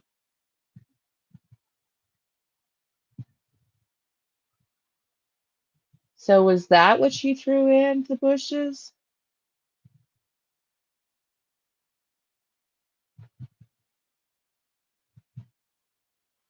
Interesting. I mean, why would she throw something in the bushes? I mean, is she just like reckless? I don't know if it's evidentiary or if she's just, uh, then the road will make sense. Okay, so can you explain better? Do you want to jump up here and explain? You want to jump on? You can be off camera and explain what this is. I'm still looking for up to an hour ago. Oh my God, here we go. Okay, let's read this. Let's read this. I'm not done with your, I'm not done with what you've been sharing, but just waiting for, okay, let's watch this. And then yes, if you want to jump up, you can tell us what you see. Okay, where did that go? Where did that go? For the love of God. Parents of 7 missing, make sure y'all can see it. This is an hour, 7 minutes, 7-minute read. Parents of missing 7-month-old Emmanuel HARO are due to appear in court for the first time since they were arrested on suspicion of murder. Jake HARO joined investigators in an orange jumpsuit and handcuffs during a search off a highway in the Moreno Valley, California on Sunday. The parents of missing 7-month-old HARO are set to appear in court on Tuesday for the first time since they were arrested on suspicion of murder in the baby Jake HARO's disappearance. But they didn't appear in court. We just saw that. This is getting scarier. They weren't there. Jake and Rebecca HARO were arrested at their home on Friday morning on one count of murder, more than a week after the infant's mother reported that he was kidnapped outside of a store. Officials said they were taken into custody by detectives with the San Bernardino County Sheriff's Homicide Detail and Specialized Enforcement Divisions at their residence in Cabazon. Both suspects were booked. So we know all this. I was just hoping to get.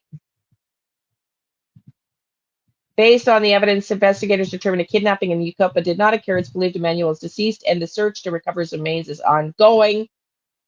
I mean, is there anything new here?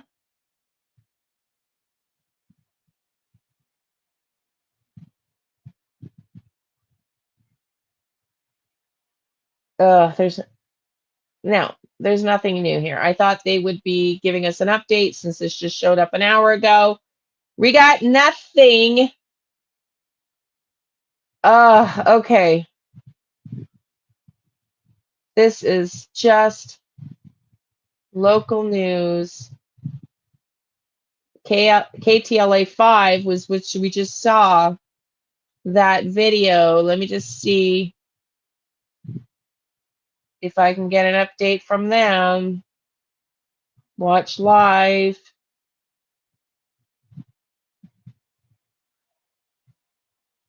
Live. 1 to 2. I'm hoping they're going to be live. Off. I don't know, man. I don't know. Okay. Lola, do you want to come up? I'll send you the link and you can tell us while I show everybody what you're sending. You can come up and be off camera if you want. It's up to you. And let me go back and pull up what you're sending me.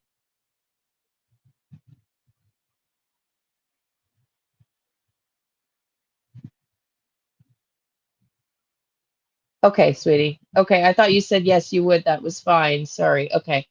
You don't care to. That's fine. Okay. So this is what Rebecca was seen dropping at the Big 5. I'm trying to read what it says. So you think it's a map? 0 to 9.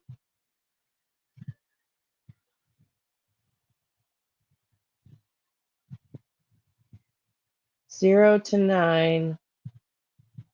Let me just.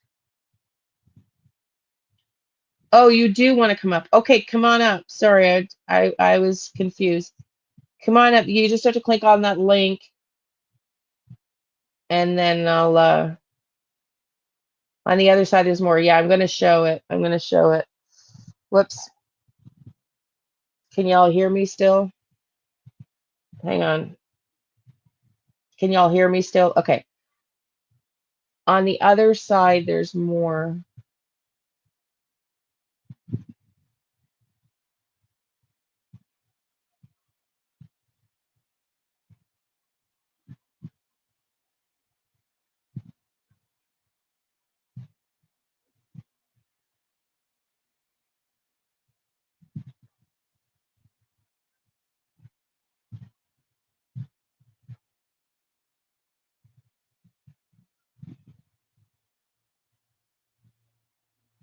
What the dang is this?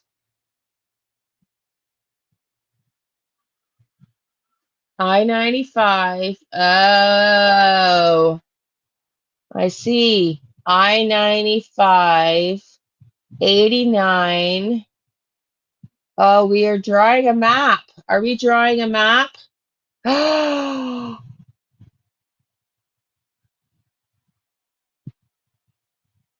Oh, oh my God. Y'all, is she, okay, here's what I'm picking up. Here's what I'm picking up. Here's what I'm picking up. Thank you for sending this. Thank you for sending this. This is what I'm picking up, okay? This is what I'm picking up. Yes, directions. Oh, there you are, honey. Can you hear me? I can hear you. Okay. Thank you. You're welcome, sweetie.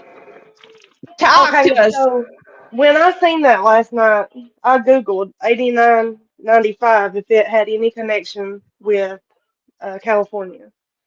And it pulled up, the screenshot that I sent you. But the 13, so they reported him missing on the 15th, right? Mm-hmm. I wonder if something happened to him on the 13th. And he's in between this 89 and 95.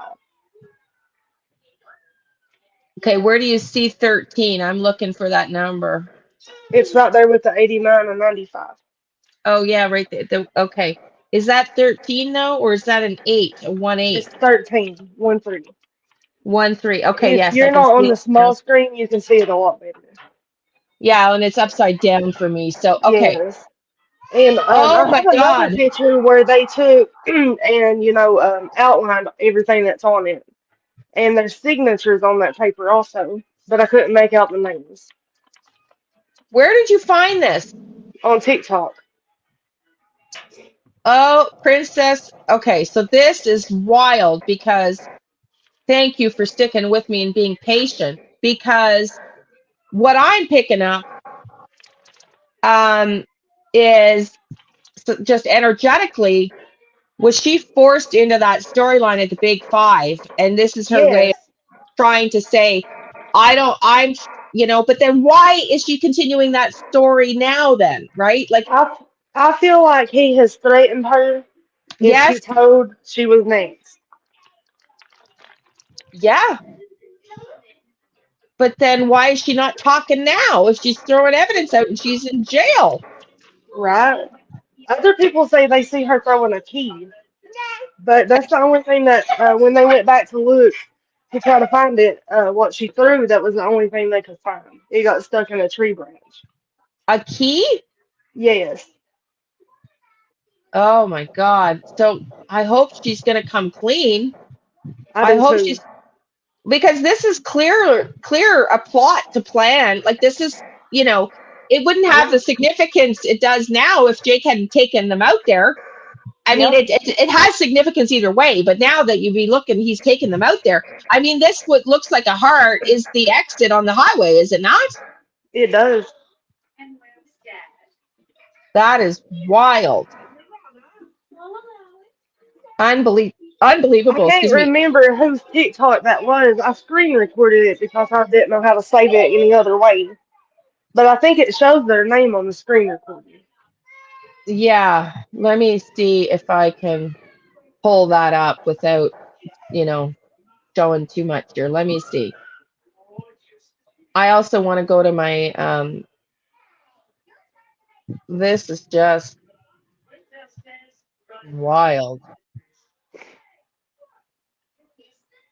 We need the astrology map. Turn right side. I'm going to try, honey. Krista, I'm going to try. I'm going to save it. If you have to go at any point, you let me know because I know we got a little one. Yeah. With you. Just whatever you can. I just can't download it right now. I'm gonna have to go and do this on the side to download. But if yeah, you want me so to try to flip it and resend it to you, I can. well, it's just I can show it. It's the reason why is my bad. Is I went and set up my YouTube account under a separate Google account from my personal account. And so I've got to try to save it. Let me just see. I can try to save your photo. I just don't know which. Let me go see if it saved to my. If it went to my my drive, you know, the right drive. I might have to hop off here. My baby's starting to Okay, get honey, cranky. that's okay. I appreciate you jumping on and letting us know. Thank you. Thanks for Thank letting you me up for here. the information. Thank you. All right. Bye-bye. Thank you, honey. I mean, this is just. I'm just going to try to see if I can get the video she sent. See, it's going to, oh, there it is. There it is. I got it. I got it.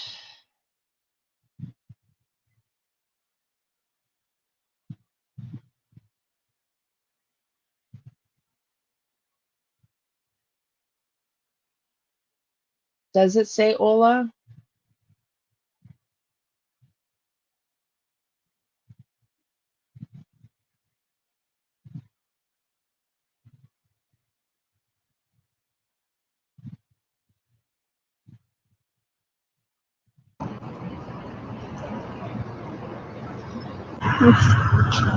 No. That was it. No. I just, oh my God. I just want to say I'm sorry. Thank you, honey. Oh, I'm so sorry. Let's watch it again. I want to watch it again. Because you can see at the very beginning, that's what she drops, is that yellow paper. Watch it here. You see that? No. You see that? That's that yellow piece of paper. Oh my God. It also sounds like she says, I killed them. Oh, you think you could hear her say that in that? Do we know the road number? Yeah, I thought it was Highway 10. I was looking up on the map yesterday. OMG. Thank you, Lola, for sending this. This is wild. I truly appreciate it. This is wild.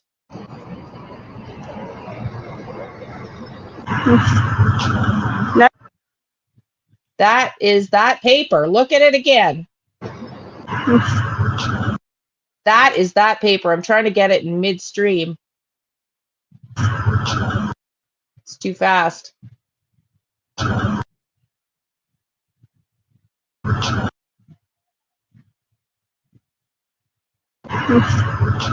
There it is. There's that yellow paper. There is that yellow paper. Oh my God. I will try, Rhonda. Let me try, honey.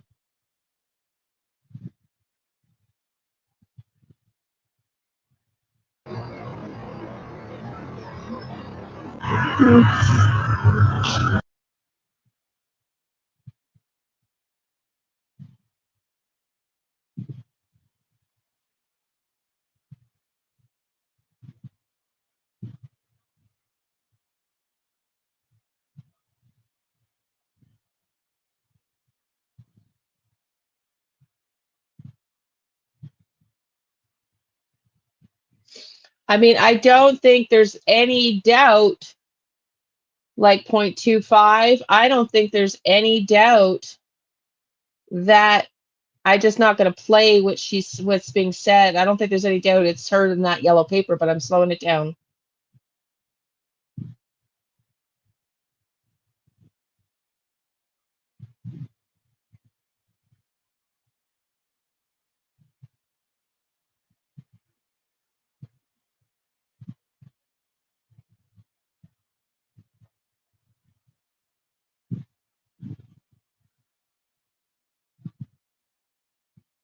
There we go. She's definitely tossing. She's definitely tossing something. What this happened as she was at the Big Five. This is crazy. Let's go back to the paper that you sent me. Let's go back to the picture of the the paper rather.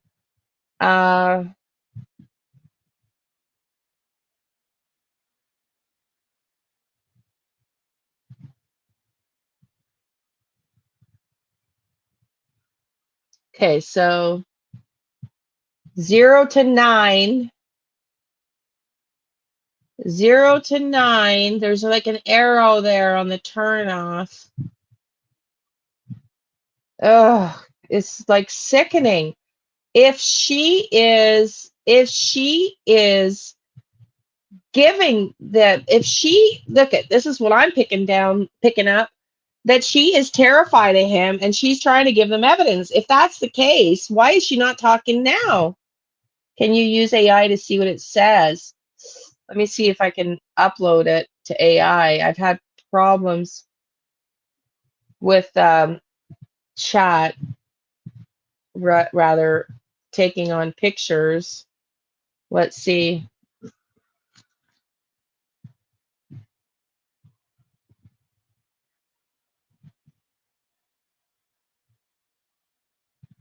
It's going to take me a minute. Y'all be patient, please, because I have to save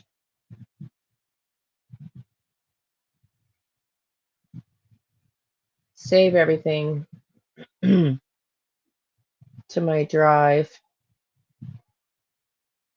But yeah, there are two sides, Donna. That's what I'm uploading. Like, this is wild. I don't understand it. She's obviously terrified of him. Maybe, maybe she knew they were going to be released. Maybe she had a feeling they were going to be released, and so she didn't want to speak out about it yet because she's terrified. I mean, this is disturbing. Okay, let's see. She's in jail now. Yes, she could. No, we just been Lois. If you're coming in late, she's in jail now, but they might be released today. We're not sure. We've just been streaming for 2 hours because we're not sure if they're going to release them today. So I'm just wondering if she's so afraid of him because she knew there was a possibility he would get out. Look at, she's got to have inside information we don't have. She's got the lawyers talking. If he is some informant that they didn't charge the first time properly, or, maybe, we don't really know, or she's terrified of him, she's leaving evidence in the bushes here. That is wild. If she was under DV, was given signs to others, leaving proof out. This was extremely strange. It is extremely strange. This is extremely strange. So let's see if I can, let's show you the other side. It's going to take me a minute, Donna, it's going to take me a minute to get it in chat. So you're going to have to bear with me. This is as far in as I can zoom in. But this is clearly the exit. I can see 13. I'm going to see if I can turn them around.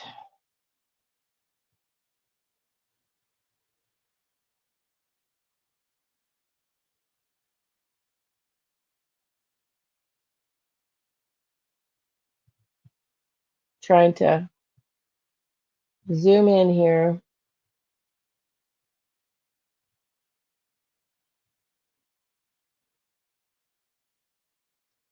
Family. Oh my God. Okay, let's see it zoomed in, y'all.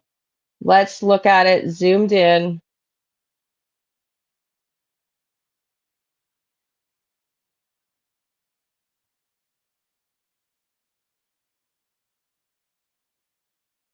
Where did it go? I got too many things open. Where did it go?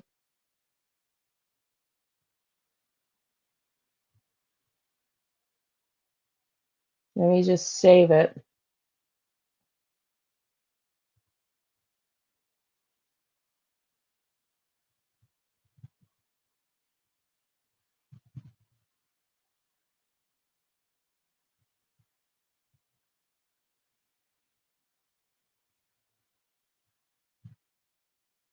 I don't know, sweetie.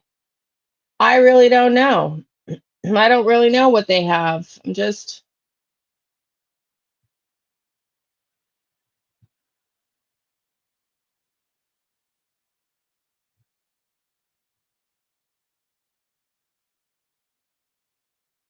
I'm trying my best here to upload this picture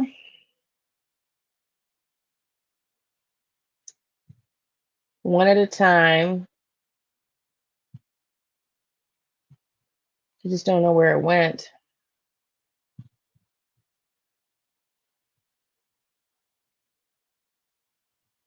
Why is it not showing up?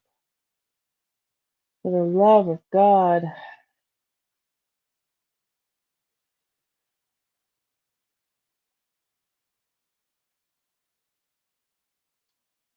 Okay, I'm gonna try it again because I've got it sitting here. I've saved it, but I can't get the damn thing to show up for some reason. Hang on. Let me resave it. My computer's really acting up this morning. Couldn't be moved. There isn't enough storage space, if you can imagine. That's how jammed my laptop is. I can't even save a photo. So I spent last night cleaning up my cleaning everything up. So let me do it this way. What the hell? Now I just don't even know. I can't even see you. Hang on, everybody.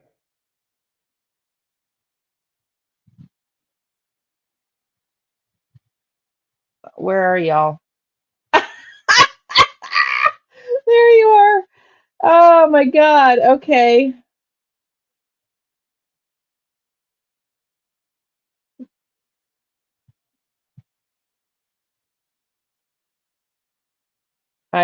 Yeah. Okay.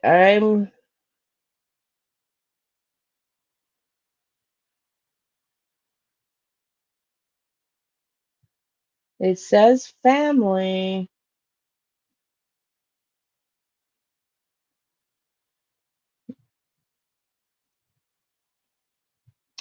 I'm gonna have to go back to my email, y'all, because I'm trying.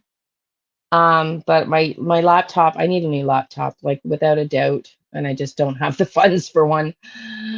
So look at this one, the other one says family right here. Look at this. Sideways. If we look at it sideways, it says family. Family. Family. Did Jake's family do this? There's an 8 here, which is showing the turnabout, I think. There's this arrow, and there's 0 to 9, and it says family. And on the other side, it's even more curious. I-95, 89 to 13, I-95. Then you've got this exit. I'm trying to read upside down.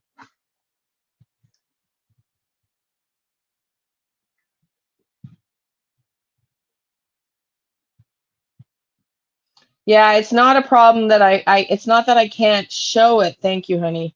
It's not that I can't show it, Lola. It's that I don't have enough freaking bandwidth. 8 for August. Maybe. I don't have enough bandwidth on my laptop, even though I keep deleting shit. It keeps saying I don't have enough bandwidth to save. And I deleted stuff all night last night. So it's just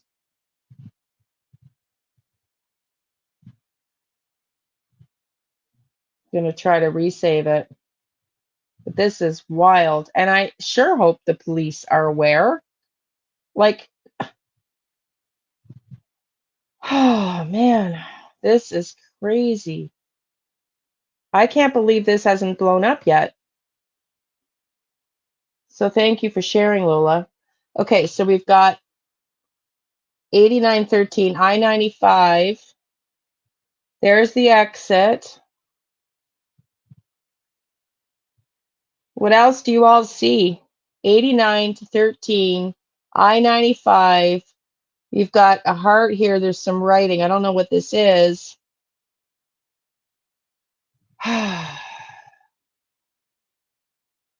Anybody else? Well, this is what I'm thinking. If it came up, could I show? If I come up, can I show it? If you come up, I don't know if you can point to it, sweetie. It was found. We just showed the video. I'll go back and show the video in a minute. It was found, and the video shows Rebecca dropping this. We just showed it.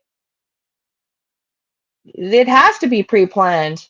If this was dropped on the scene at the Big Five, which we just saw in the video, we slowed it down. You can see her dropping a yellow piece of paper, and it was found, and it's got the exact 89 and 95. Does that look like 95 feet? It could be, but Jake took them to Highway 10. Is it I-95 or 95 feet? It could be 95 feet. Looks like scribbled baby. Well, listen, if he told her in this stream, we were showing the two black eyes earlier, right? If they planned the timing of the Big Five on the day that she had one eye that was black, which is the case, and the other one wasn't as black as her arrest photo, is it possible that they planned this, whoa, today you've only got one black eye, let's make up this story, and she went out there because she was afraid of him, and this is her dropping evidence at the Big Five? That's what I'm thinking. This is wild. I cannot believe this is not going viral yet. Thank you, Lola, I appreciate you for sending me this. I really, really do, because this is, to me, this is where the baby is, right? That runs north, south, east coast. Wouldn't be I-95, is my opinion. It runs north, south on the east coast. Yeah, but do we believe Jake took them where baby is? 89 to 95, 13.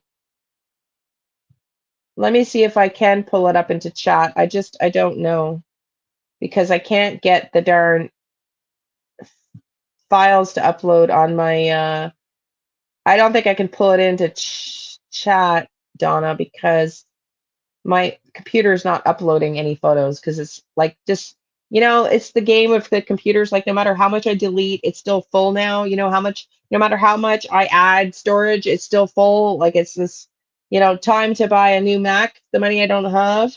Oh, yes. Thank you. Thank you.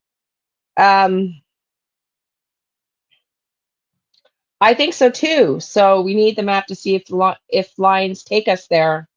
Yeah, okay. Let me just, absolutely terrified. I may have lots of even connections, and she is complicit right now, I believe. She threw the paper on purpose. Yes.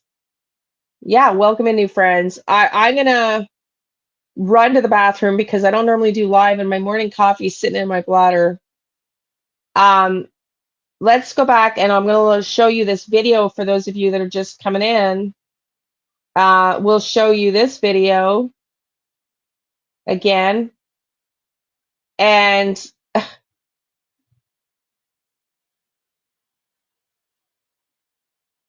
where is it? There it is. Slow down. No volume. Let's go back at the Big Five. Here's the video capturing Rebecca throwing in the bushes. Is that Jake's mom? That looks like Jake's mom ahead of her. Watch this. There you go. There it is midair. That yellow piece of paper.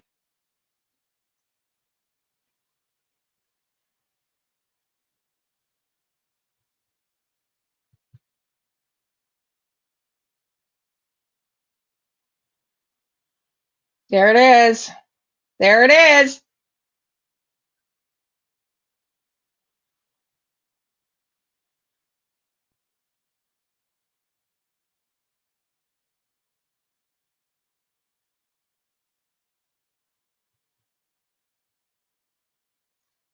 Wow. Wow, wow, wow. Oh.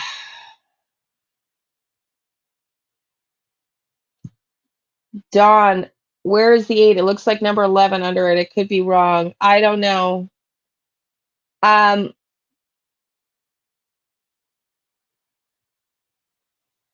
know.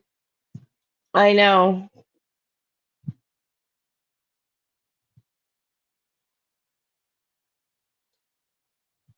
Oh, I know. I know. I just don't know if I should call. Should we call the sheriff's office? Should we call the sheriff's office? Are they aware that Rebecca has dropped this piece of paper? Should I call? Does anybody want to help me find the phone number? Because this is crazy.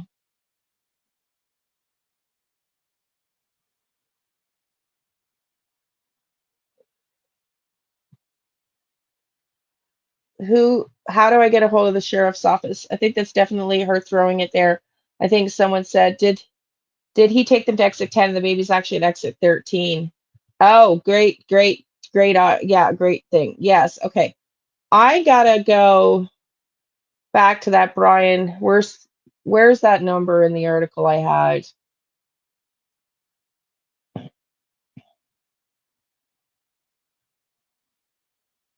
Okay, I've got to call the local sheriff's office. I gotta find the phone number. I gotta find the phone number.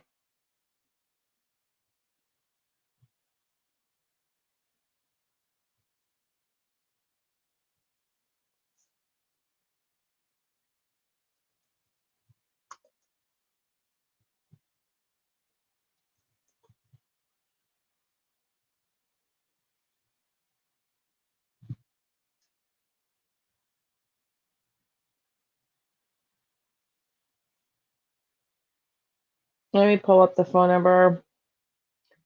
I'm going to go to the bathroom and then I'm going to call and see if they have this as soon as I can get the phone number. I don't know because I'm Canadian if they will take this evidence. Trying to find the phone number in an article here. And let me pull it up, another one.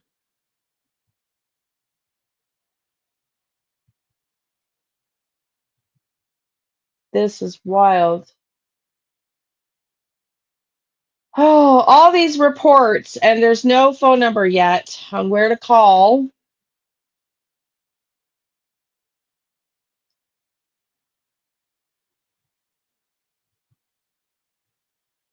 If anybody finds it, let me know because I'm looking now. I think we just had it earlier on Brian Anton's. Let me go back to the end of his video. Y'all, this is crazy. This is crazy. Ugh. Okay, Brian Anton. Let me just go because at the end of his video,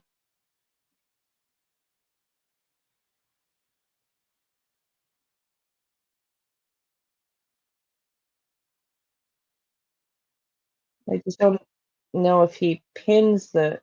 No, let me see if it's. Oh. No. I'm just trying to find a freaking phone number.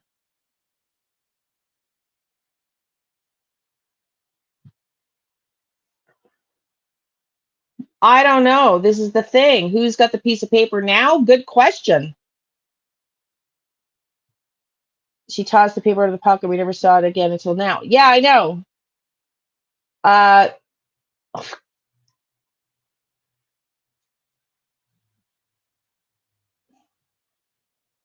Well, this is the problem. We don't know who's in charge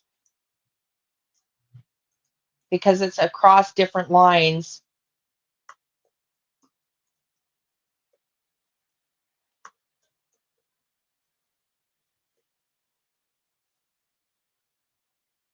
Three hours ago.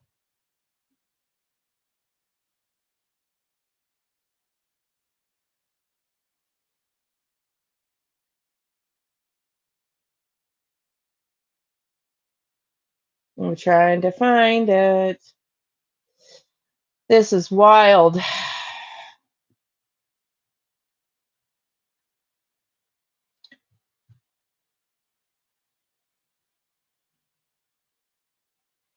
So they're in Riverside. Okay. San Bernardino County Sheriff's Department. Let's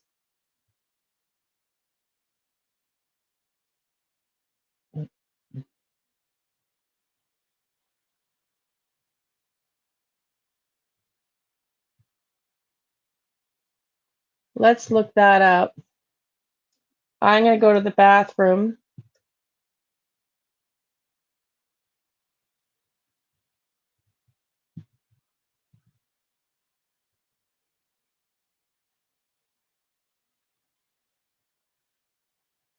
I know, it sure does.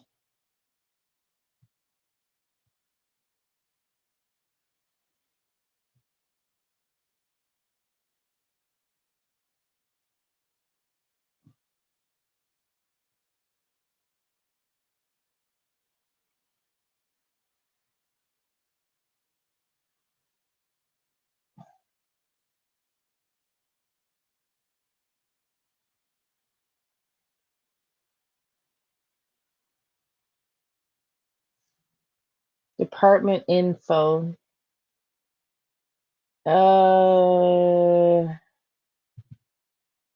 Patrol stations.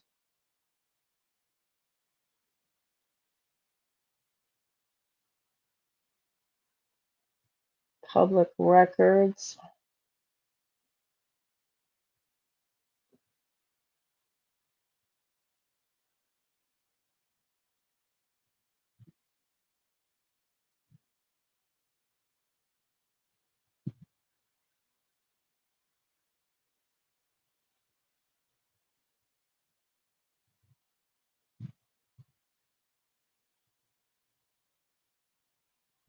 They got so many locations.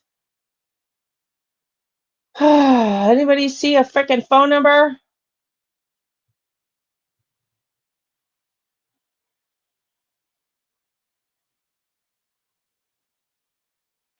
Contact us. Okay, I don't really know, but I'm going to call this toll-free number that I see here on screen. Let me just go to the bathroom first.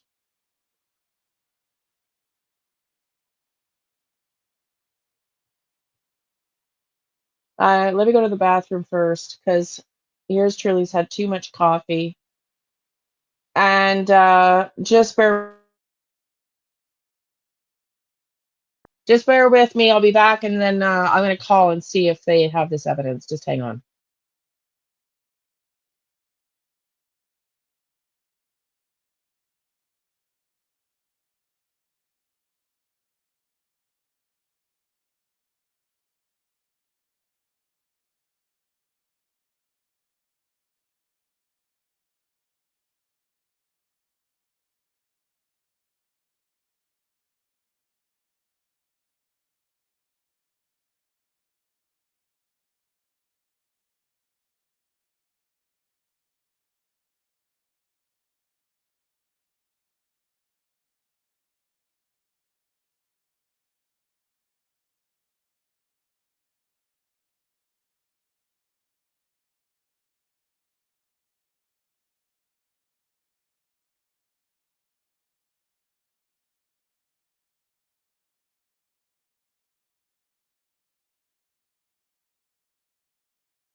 This is my frustration with law enforcement. I cannot call this 1-800 number because I'm in Canada. So I'm looking for another phone number now. You know, they don't make it easy. It's absolutely freaking ridiculous in this day and age that you don't have a phone number on your website that somebody from another state or country can call in with a missing child. Like, I don't understand. And it's not the first time I've encountered this. It's prolific. So if anybody can help me find a local phone number, I'm going to have to dial not 1-800 because 1-800 only works, or 888 from your country. I'm trying to find a phone number. I can't use an 800 number. That's what I just said. So I need, yes, yes, absolutely. It's you found it. You call and keep us posted. Credible if in favorite case, not sure if it will work through Canada. Can you send it to me, Dawn? Maybe Lola, maybe we should both call because it seems to me like they need a slap in the head, these cops. I don't know. I was giving them a lot of credit until I saw this morning of it being possibly, dropped.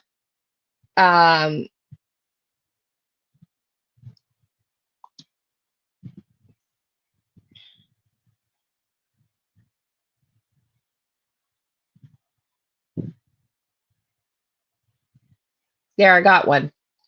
I got it. I'm going to call. I got it.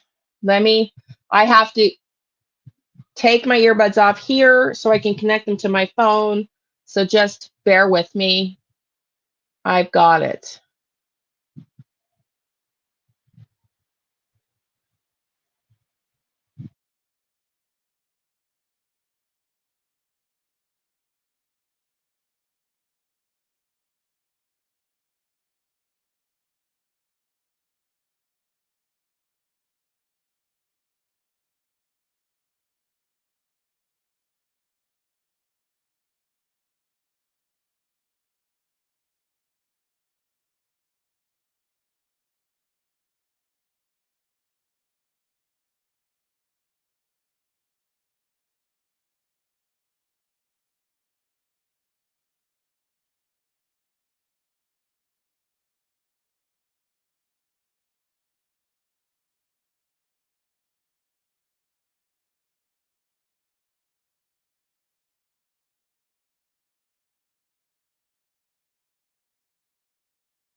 Everybody, sorry, I cannot do both simultaneously.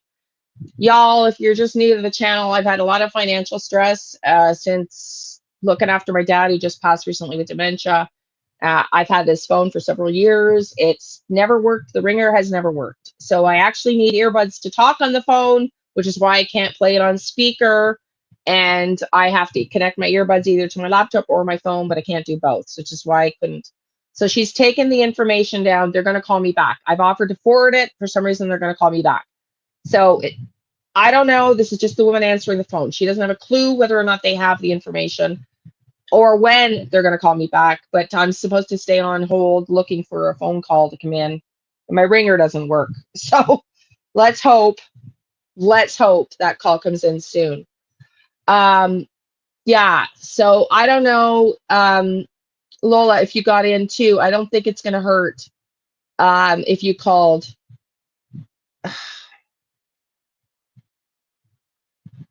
If let go by SBLE, it would trump the latest RCMP.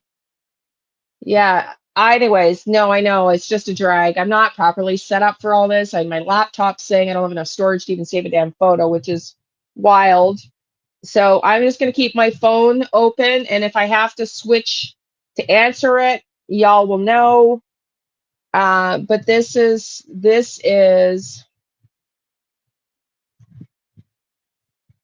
hit the like button. Lola, did you get a chance to share, to call? Let me pull up.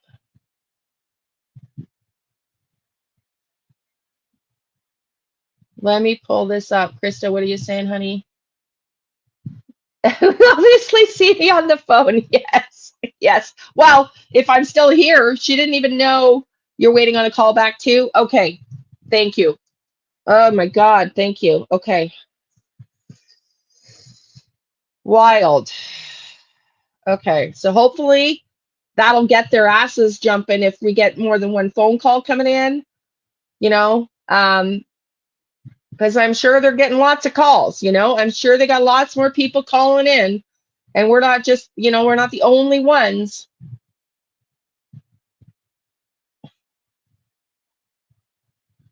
Let me pull up.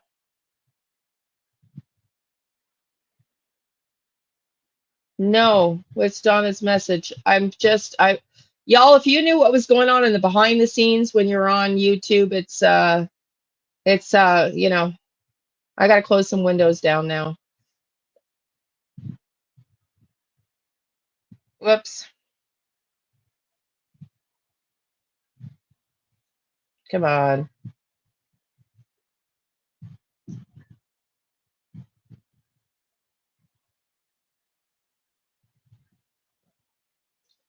Okay. Oh, no kidding, detective unit.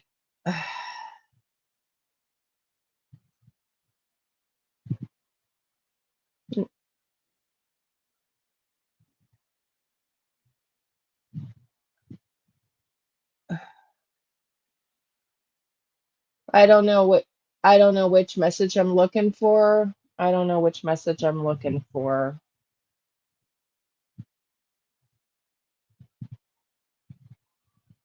Oh man. Y'all, this is crazy. Sorry, Donna, I didn't see your message. You want to retype it? If I don't know if you're still here. Oh, but this is wild. I don't know if they have this or not. I don't know if they've got this or not. But trying to read it here. What is this? SP. I mean, I don't know the circumstances under which she wrote this. Maybe she was trying to write this in, you know, while she was hiding. Is this L-I? I don't know if this is a lie. I don't know what this is. What's this here? L-I-A.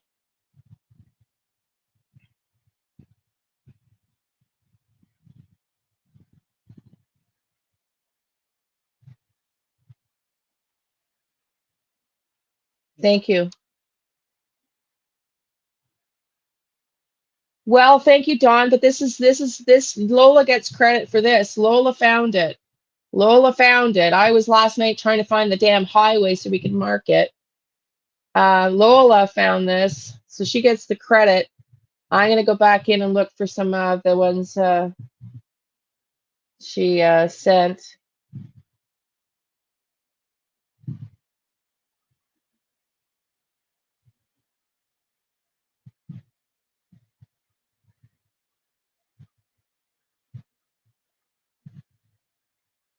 I mean, it says family on it.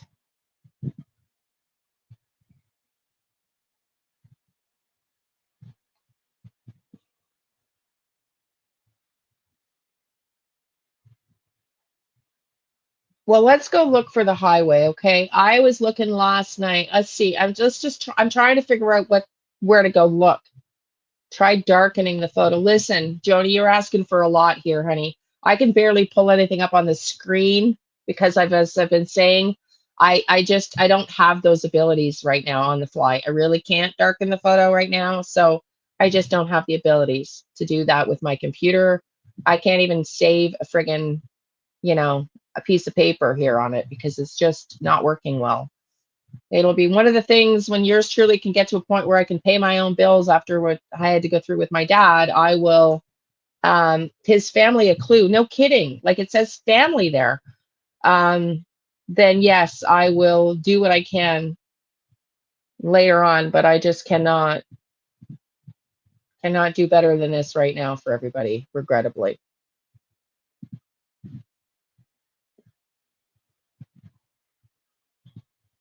It does say family.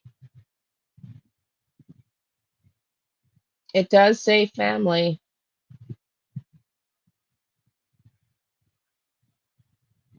Yeah, I mean, it's the same thing for me as the ones you sent me, honey.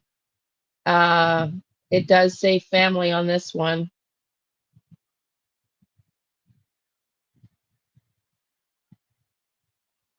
Yeah, Kitty, we've been on for, you got your notifications checked? We've been on for almost 3 hours now.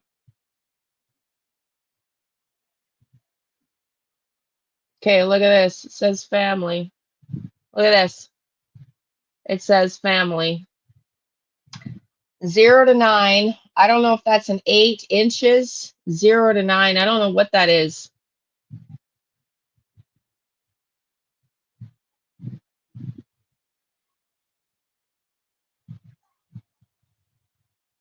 Let me check. Oh, it's so weird. Oh, Karen, thank you, honey. Trust me, I know. One day at a time. That's why anybody watching, please do me the favor and do the thumbs up and subscribe, please. 50% of the people that continue to return here don't subscribe. I don't know why. It's free, but it really helps me. I've been working my butt off this month, doing more videos. And y'all, you know what I'm going to earn on YouTube so far? $400. $400. Okay. So it's hardly enough to survive off of. Better than what I got just a couple days ago, which was $280.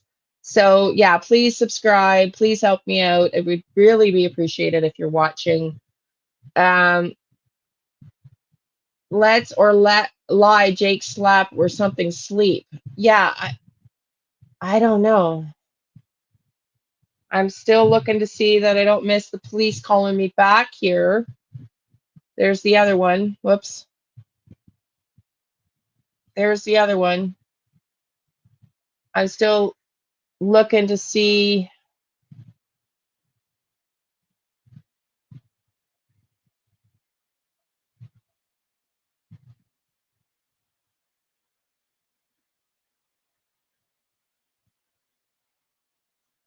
God almighty.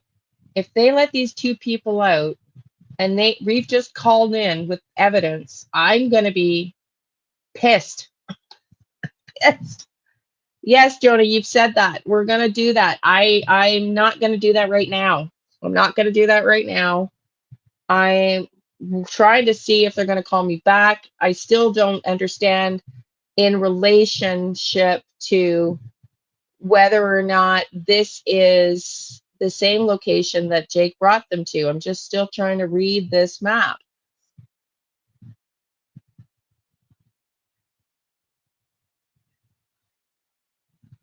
Thank you.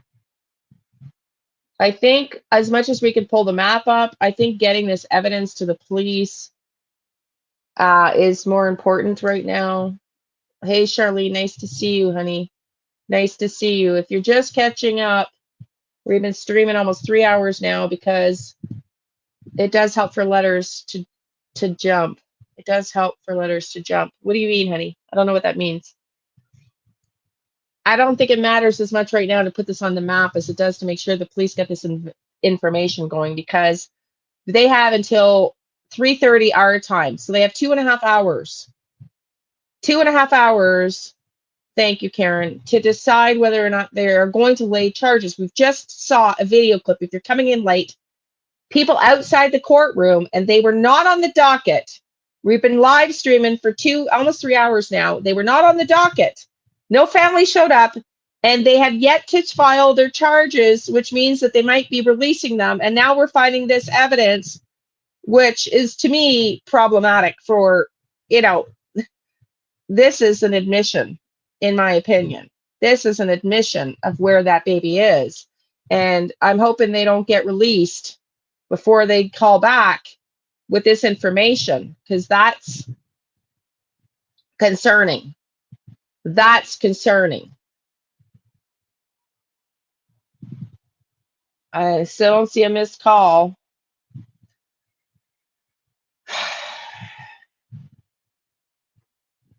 Y'all, what do you see here? Let's try and dissect this. I'm not sure if this is even near Highway 10. I'll go to the map now. I was on there last night. Google Maps.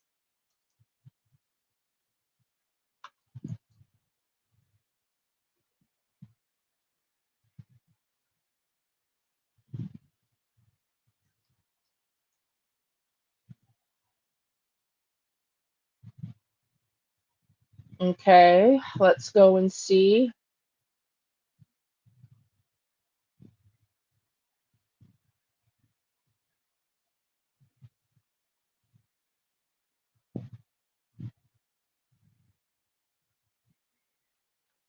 Okay, so I found it last night as best I could. Let me zoom in a little bit.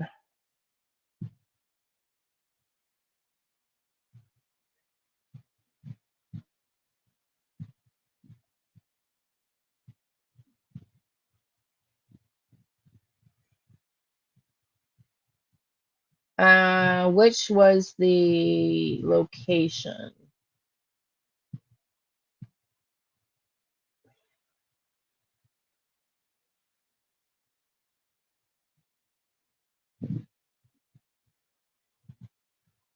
Okay, so I believe, hold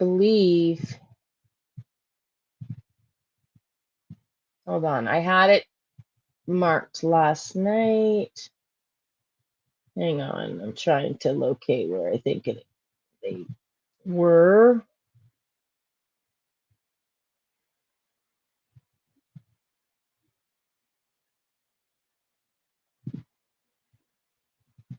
There we go. Okay, so they said they were on the 10, and I believe they were right about here. Let's go see. I haven't been able to find the exact location yet. Okay.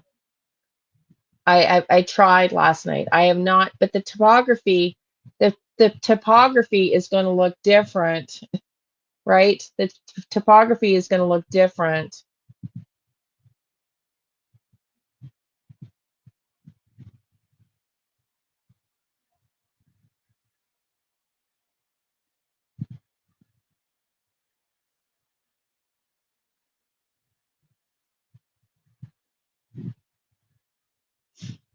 It's right on the 10, right around here. So where's the 95? See, there's no 95. There's no 89. It says help on the note. Does it really?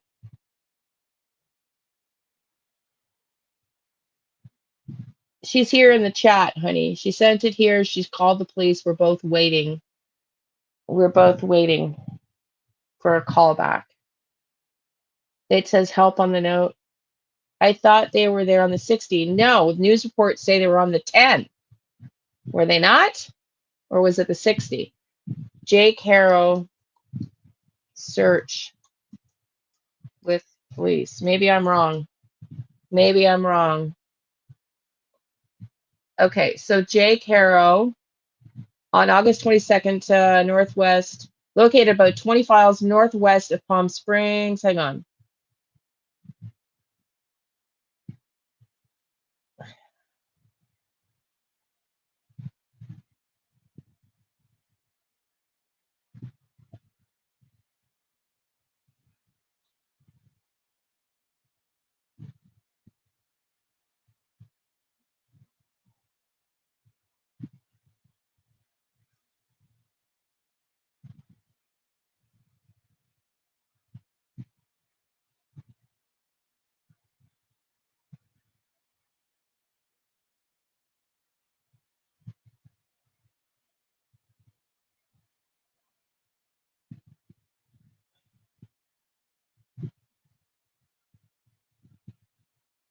I'm just trying to find the location. I've got an article picked up. Because I was following Elatita's location and I searched last night for this exact location over and over and over again. And I could not locate. There he is. Okay. I could not locate the exact location.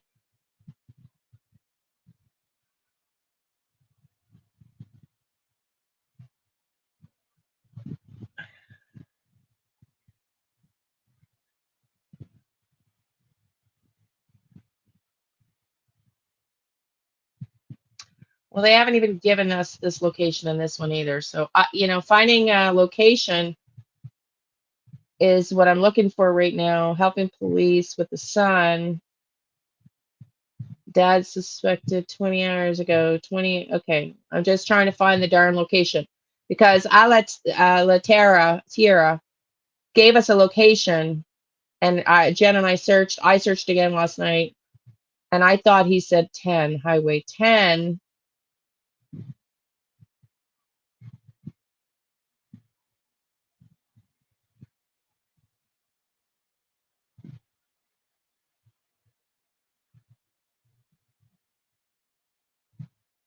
And now I can't get if somebody can pull up where they were, let me know because right now I'm having a hard time finding that location. Let's see if I can pull it up under maps. Nope. Nope. Right, that does say help. They were on the 60.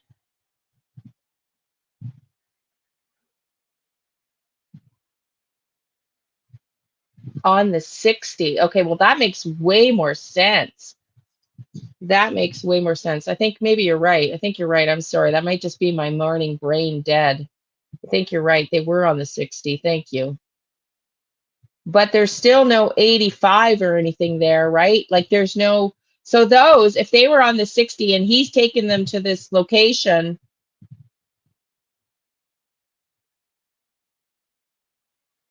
there's still no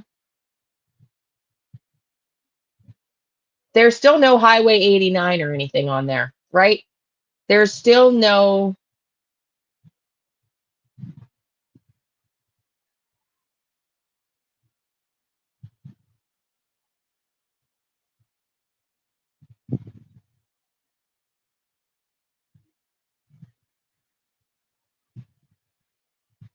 like if they were in here, right?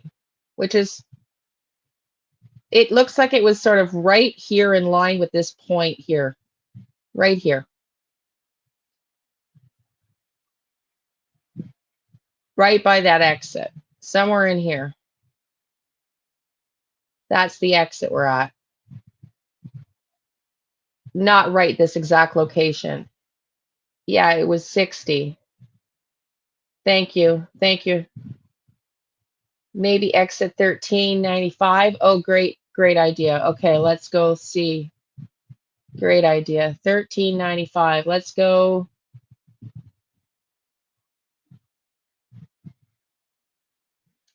Yeah, it does say help. Oh my God, it does say help. Y'all, let's just go. It does say help. I got to go back. I need like to be able to afford to have more than one screen open at the same time. I just can't right now. It says help. You're right. It says help this way. H-E-L-P. Help. Oh my God.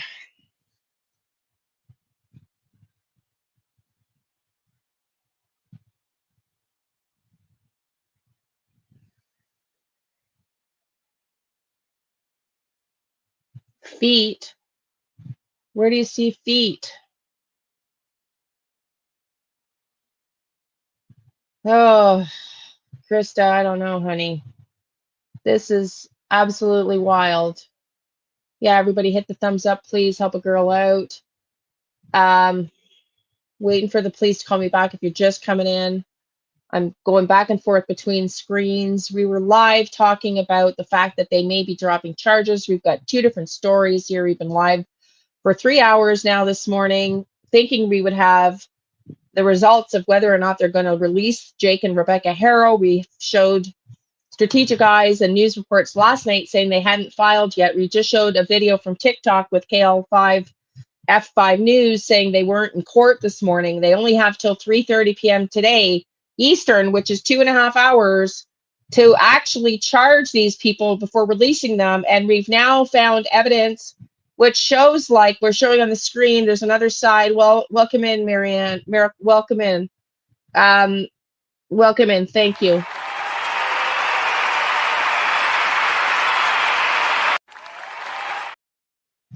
Lola sent us a video that we saw, which I can show you again here in a second. I'm just working with one screen, so you got to be patient with me to go back and forth.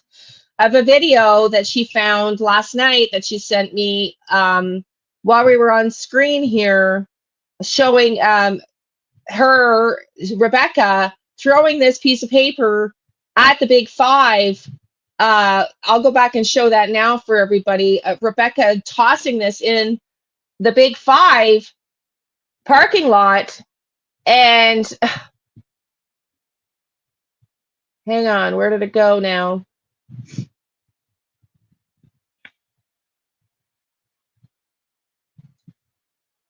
And I gotta go and pull it up. I gotta go pull it up. That's the location. Yeah, exactly. And this letter says help, which is what we've all been suspecting. Sorry, I've got my allergies are kicking in this morning. Let's show the video for those that are coming in, and then we're going to figure this note out. I'm just still waiting for the police to call me back because this is insane. This is insane. And apparently they were out at the house last night digging things up, which tells me that they were worried about not having enough evidence, and they hadn't closed the scene out because they were out digging last night. And I just did a video saying, like, why are they not securing the crime scene? What the TF are people doing tours for, walking on the roof in the property, saying they found bones, and the police are not worried about securing the crime scene, and then they're back there late last night after people have been trampling all over it. What the TF, San Bernardino? Like, so now we're waiting for a call back on what clearly looks like a video showing Rebecca dropping a piece of paper with where baby Emmanuel is located. I'm waiting for the police to call me back, so stick with me because hopefully we're still going to be live when that when that call comes in. Just wild.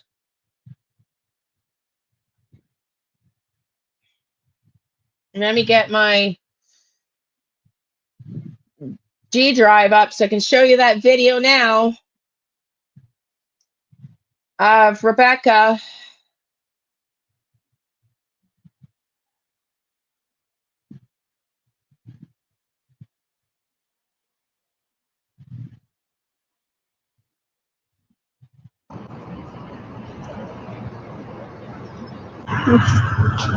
Look, I'm gonna rewind it. Look. Daddy. Oh my God. I just want to say I'm sorry. Thank you, honey. Oh, I'm so sorry. Oh my God. I just heard this story. I didn't hear it last time. She's crying. I'm so sorry. I really do think this woman is terrified. I've been saying that from the beginning. I think she's terrified for her life. We just saw that in the Brian Etten video. And now she's leaving, and she can be heard saying, I'm sorry. I'm going to rewind it. We're going to watch it again. As she's dropping this letter, I've called the police, Lola has, and we're waiting for them to call back because you can see that she's dropped this paper. And then when you look at the paper, we're going to show in a minute. I'm going to slow this down. Actually, let's listen to it one more time at this speed so we can hear what she's saying, and then I'll slow it down. And you can compare that. You can see she's dropping a yellow piece of paper, and now we see, which looks like help, family, and directions to where baby Emmanuel is. And this is the first time I can hear her saying what sounds like her crying, saying, I'm sorry. Let's watch.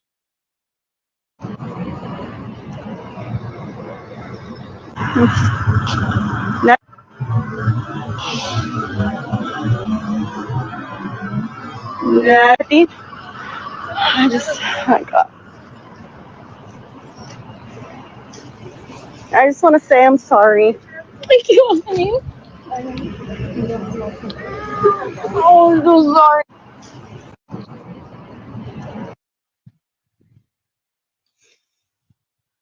No, Linda, that's not somebody else saying that's her. That's clearly her in the video dropping something in the bush. And now we go back and we look at what was sent to me, and we're waiting. Yeah, no, I think I don't know. It sounds like it could be Rebecca, but it's hard to say, right? It's really hard to say. Now we're going back and we're looking at what pictures of what was thrown in the trash or in the bushes there. And it says on the other side, it says help, family. It looks like 89 to 1395. This looks like that exit on the highway.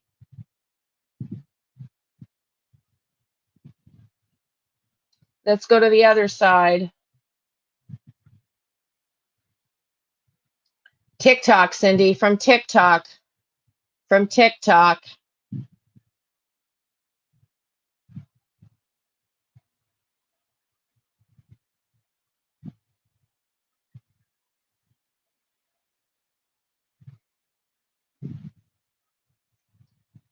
There's two sides to the paper.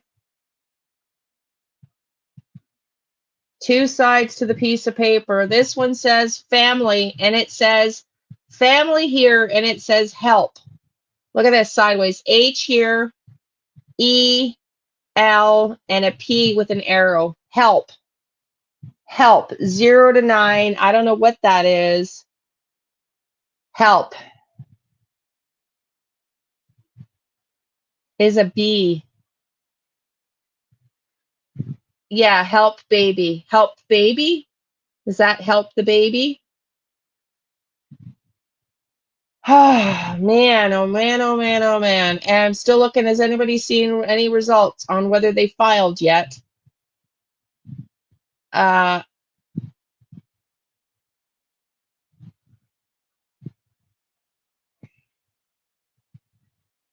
looking for news.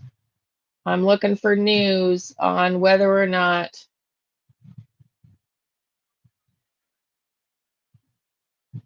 Lola, I just wondering that. Like, what the fig is going on? What the heck is going on?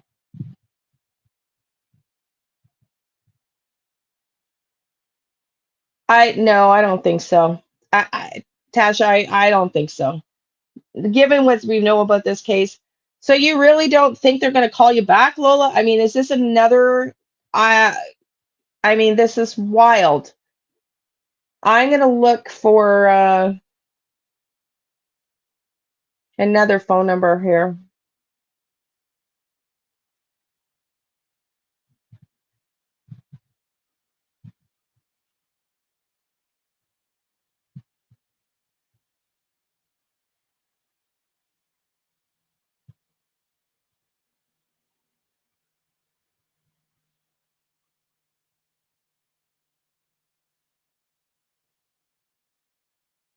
I'm gonna see if it's the one I called.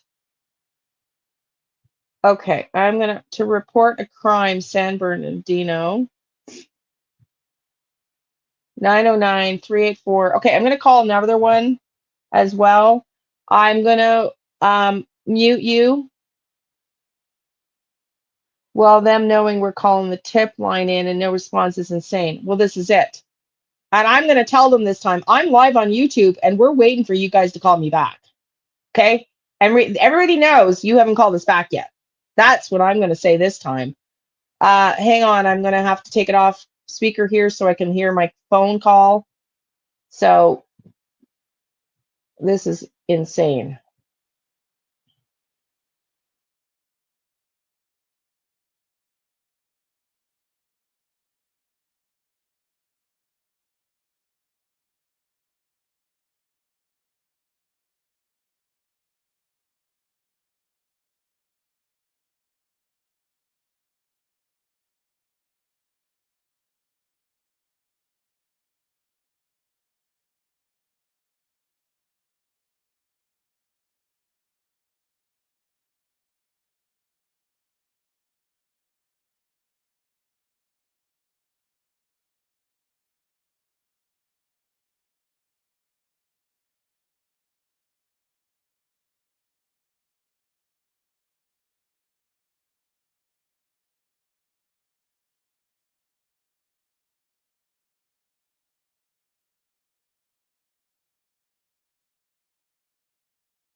another dispatch, and she said to talk to the watch commander. She was going to put me in touch with the watch commander. And she said, I'm going to transfer you through. And then she put me on hold. And then she said, no, call this other office. So that's what I did. I called another office. So I've made 3 phone calls now, and someone's supposed to get back to me. So I don't know. Yeah, you didn't have sound, Linda, because I was on the phone with the police. And the second lady said, look, they're not going to call you back on live stream. I said, well, I'm not telling everybody, like, they can't hear what I'm saying. She said, okay, but they're not going to call you back as long as you're live streaming. So anyway, so yeah, so I just this says help, it says family, and I'll show you the other side of this note. Let's look at the other side of this note. I may just have to go off camera and get back to y'all later. So there's the other side to it.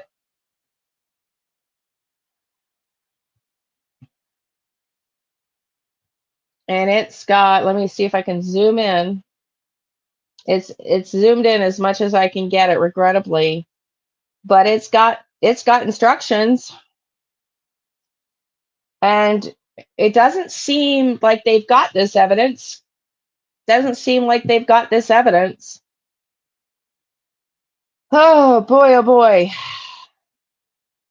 Boy, oh boy, oh boy. So, Joni, we were streaming live this morning because they have yet to formally charge Jake and Rebecca. They were supposed to be in arraignment this morning in court. We were showing videos from, I hope everybody's done the YouTube likey things, please, everybody. Hope you've hit the like button. We were discussing Strategic Eyes last night, came up with some clips where they weren't sure if they were going to charge them or release them if they didn't have enough evidence. And then we showed Brian Etten this morning. And then we found a TikTok video that we showed where they weren't in court. They weren't in court. They have until 3:30 p.m. Eastern time, which means they got 2 hours to formally arraign them and charge them. And then a beautiful subscriber of mine sent me this that she found last night. Lola, thank you for sending this. That she found last night, a video which we've just played of a TikToker that filmed Rebecca HARO dropping a piece of paper. It says help, it says family, it says a B on it, and it's got directions what look like where baby HARO is. So waiting for them to call back, waiting for them to call back. Crazy. So I don't know. I can't really make out what more it says here on this one because it's as zoomed in as I can get it. But it does say, I'm just going to turn it sideways. Sorry, I'm going to take my camera off so I can turn it sideways and I don't make everybody all sick. You don't want to go for a seaside ride with me. So let me just see if I can see. It says, man, I wish I could. Let me take a picture and try to do it this way.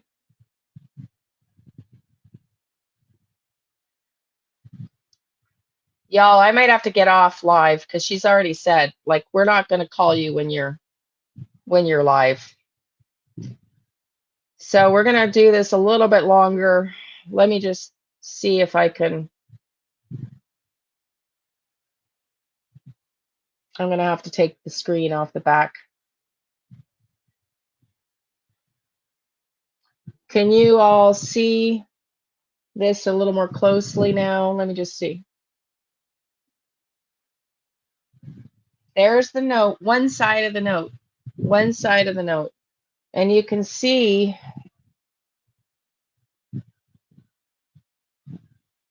all this writing.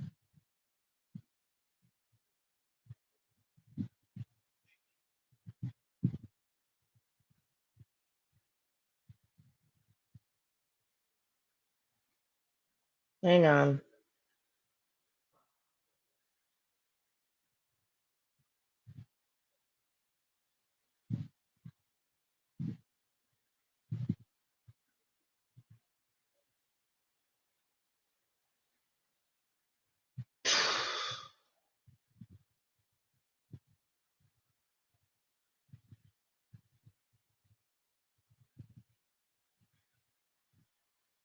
Look.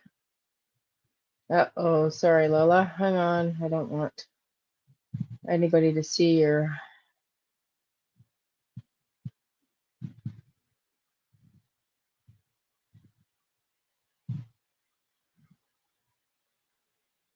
So I don't know, y'all. I don't know. It says family help on this side, and on the other side is the highway. So I think we're going to be back. It's been 3.5 hours. What I think I'm going to do now is I'm going to hang up, stay on the ready. There's 207 of you here. I hope you've all hit the like button. If you're new, consider subscribing. Stay on the ready. What I think I'm going to do is we're going to go live again later today, hopefully with some updates on what the police have decided to do here. And as far as their charges go, and hopefully they get back to me by then with this evidence. And Lola, have you heard back? Are you still here, honey? Have you heard back from them?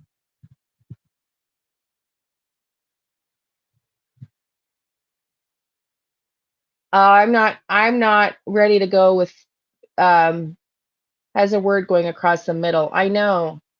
Did the person turn it to the police? We don't know, Sharon, but I've called 3 offices now and none of them sound like they've heard on it. The front and bottom help B, then looks like sideways drawing 2 posts with a gate and looks like a crazy 8 map.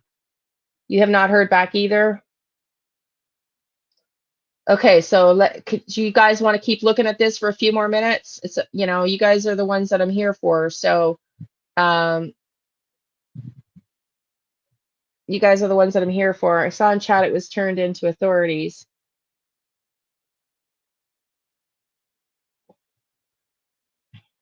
Well, maybe that's why they're not calling back. Maybe they already have it. Maybe they already have it.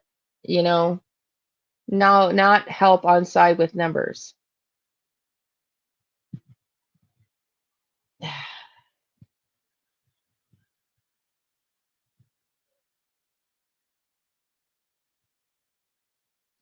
Sorry, I'm just trying to see what you said, Krista. The front or the bottom looks like, sorry, Veronica. B looks like it's sideways. 2 from the front at the bottom, help. The B looks like sideways drawing 2 posts with a gate and then like a crazy 8 map.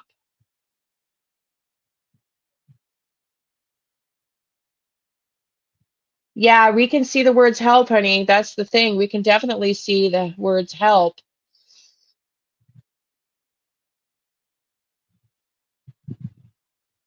I'm trying to just zoom in here on it.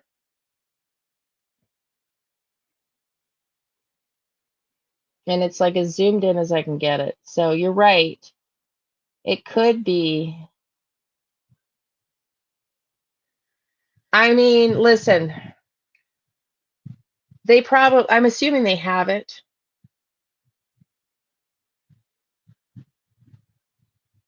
Welcome in. Yes. So have you seen the video? We played it here earlier, where you can see her throwing something into the bushes, and now we can see it's, you can see it's clearly a yellow piece of paper, and now we're looking at the paper.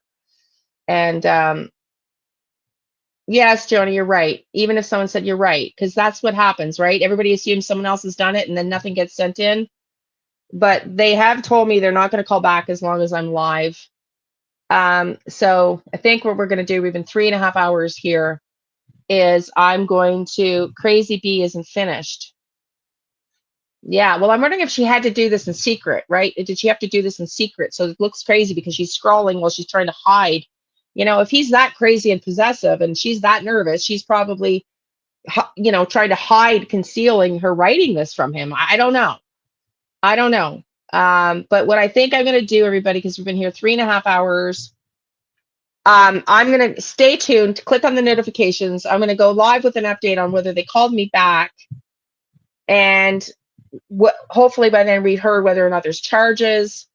Hopefully we've heard more about them digging up at the property last night. Yeah, no bail. Well, we're about to find out if they're going to be released today. Oh, you're back, honey. Okay. Yeah, so I just called 3 law enforcement agencies. So we've been here 3.5 hours. I'm gonna, the woman just told me, the woman that was the best one, in my opinion, the second phone call, said, look, they are not gonna call you when you're on your live. So I'm gonna go off the live and I'm gonna hope to get a call, and stay tuned, do all your notifications, and we'll update you. We should hear back by 3:30, so check in 3:34. I'm going to go live again. I was going to do Sebastian or like Lily and Jack, but I know Jen is 3 days with Seth for Sebastian, so we can do that tomorrow, and I can coordinate it with her. I've already talked to her a little bit through texting earlier. So maybe we can coordinate streaming with her for that tomorrow for Sebastian. But today, this is really too imminent. I want to come back to this. Today, UC 69. Yeah, let's go back to the other picture. 68. I'm going to go back. I want to come back to this today because this is just so imminent and crazy.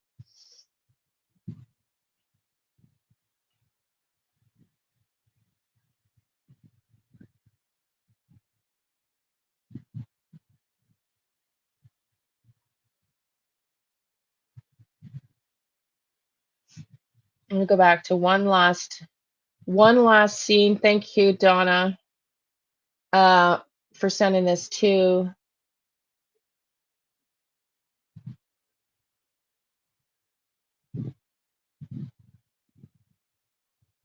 Well, this is it. They should also be securing the house. It's just my opinion. Yeah, I saw it. I'm just saying this isn't the first time I've heard about this. The first time I actually saw the note. Yeah, no worries, Tina. No worries, my dear. No problem. I don't know. I'm not upset. I don't know if anybody else is giving me that impression, but no, we're all cool over here. So yeah, this is hard to see. This one is hard to zoom in. And if I get a call back, I'll email you. Thank you, Lola. Yes. So, for everybody who's just coming in, it takes a village. It sure does. It sure does.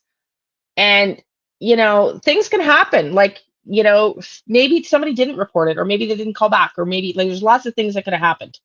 So yeah, absolutely. So y'all, there's 182 of you here. I hope you did all the likes and the YouTube things. Click on the notifications and I will be back with an update as well, Lola. Check it out. I'm guessing around 3:34 p.m. Eastern, because they only have until 3:30 today. Let me just before we go, see if we got any updates on court appearances for Jake and Rebecca HARO. 4 hours ago, 2 hours ago. No, that's Rebecca HARO's. No, we got no new updates. Let me just see if we got no new updates on video. 6 hours ago, an hour ago. No, that was Pascal. Same thing. We got no new videos about what they have decided. If they've upgrading the charges like the guest on Brian Enton's show thought they were going to do, or whether Strategic Eyes videos with news media showing they might drop the case. We don't know. So I'm going to drop this live now. Look for around 3:34 p.m. We're going to go live with updates. Okay. I'll give you updates on whether I hear back from them, and hopefully by then we'll hear what the police have decided to do. So just click on the notification. Stay looking for another live today, because I'm going to do another live today. And yeah, the please is very light at the top. Please is very light at the top.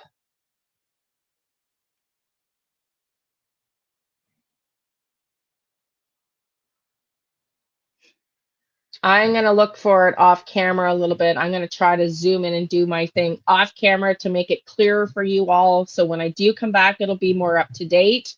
So come and check back with us at 3:34 and I'll give you updates. So I don't know if it'll be 3:30, probably 3:30 p.m. Eastern, maybe 4. Okay. Love and light, everybody. Thank you for being here. We'll see you in a couple of hours. That's 2 hours from now, 2.5 hours from now. See y'all. Love and light. Thank you.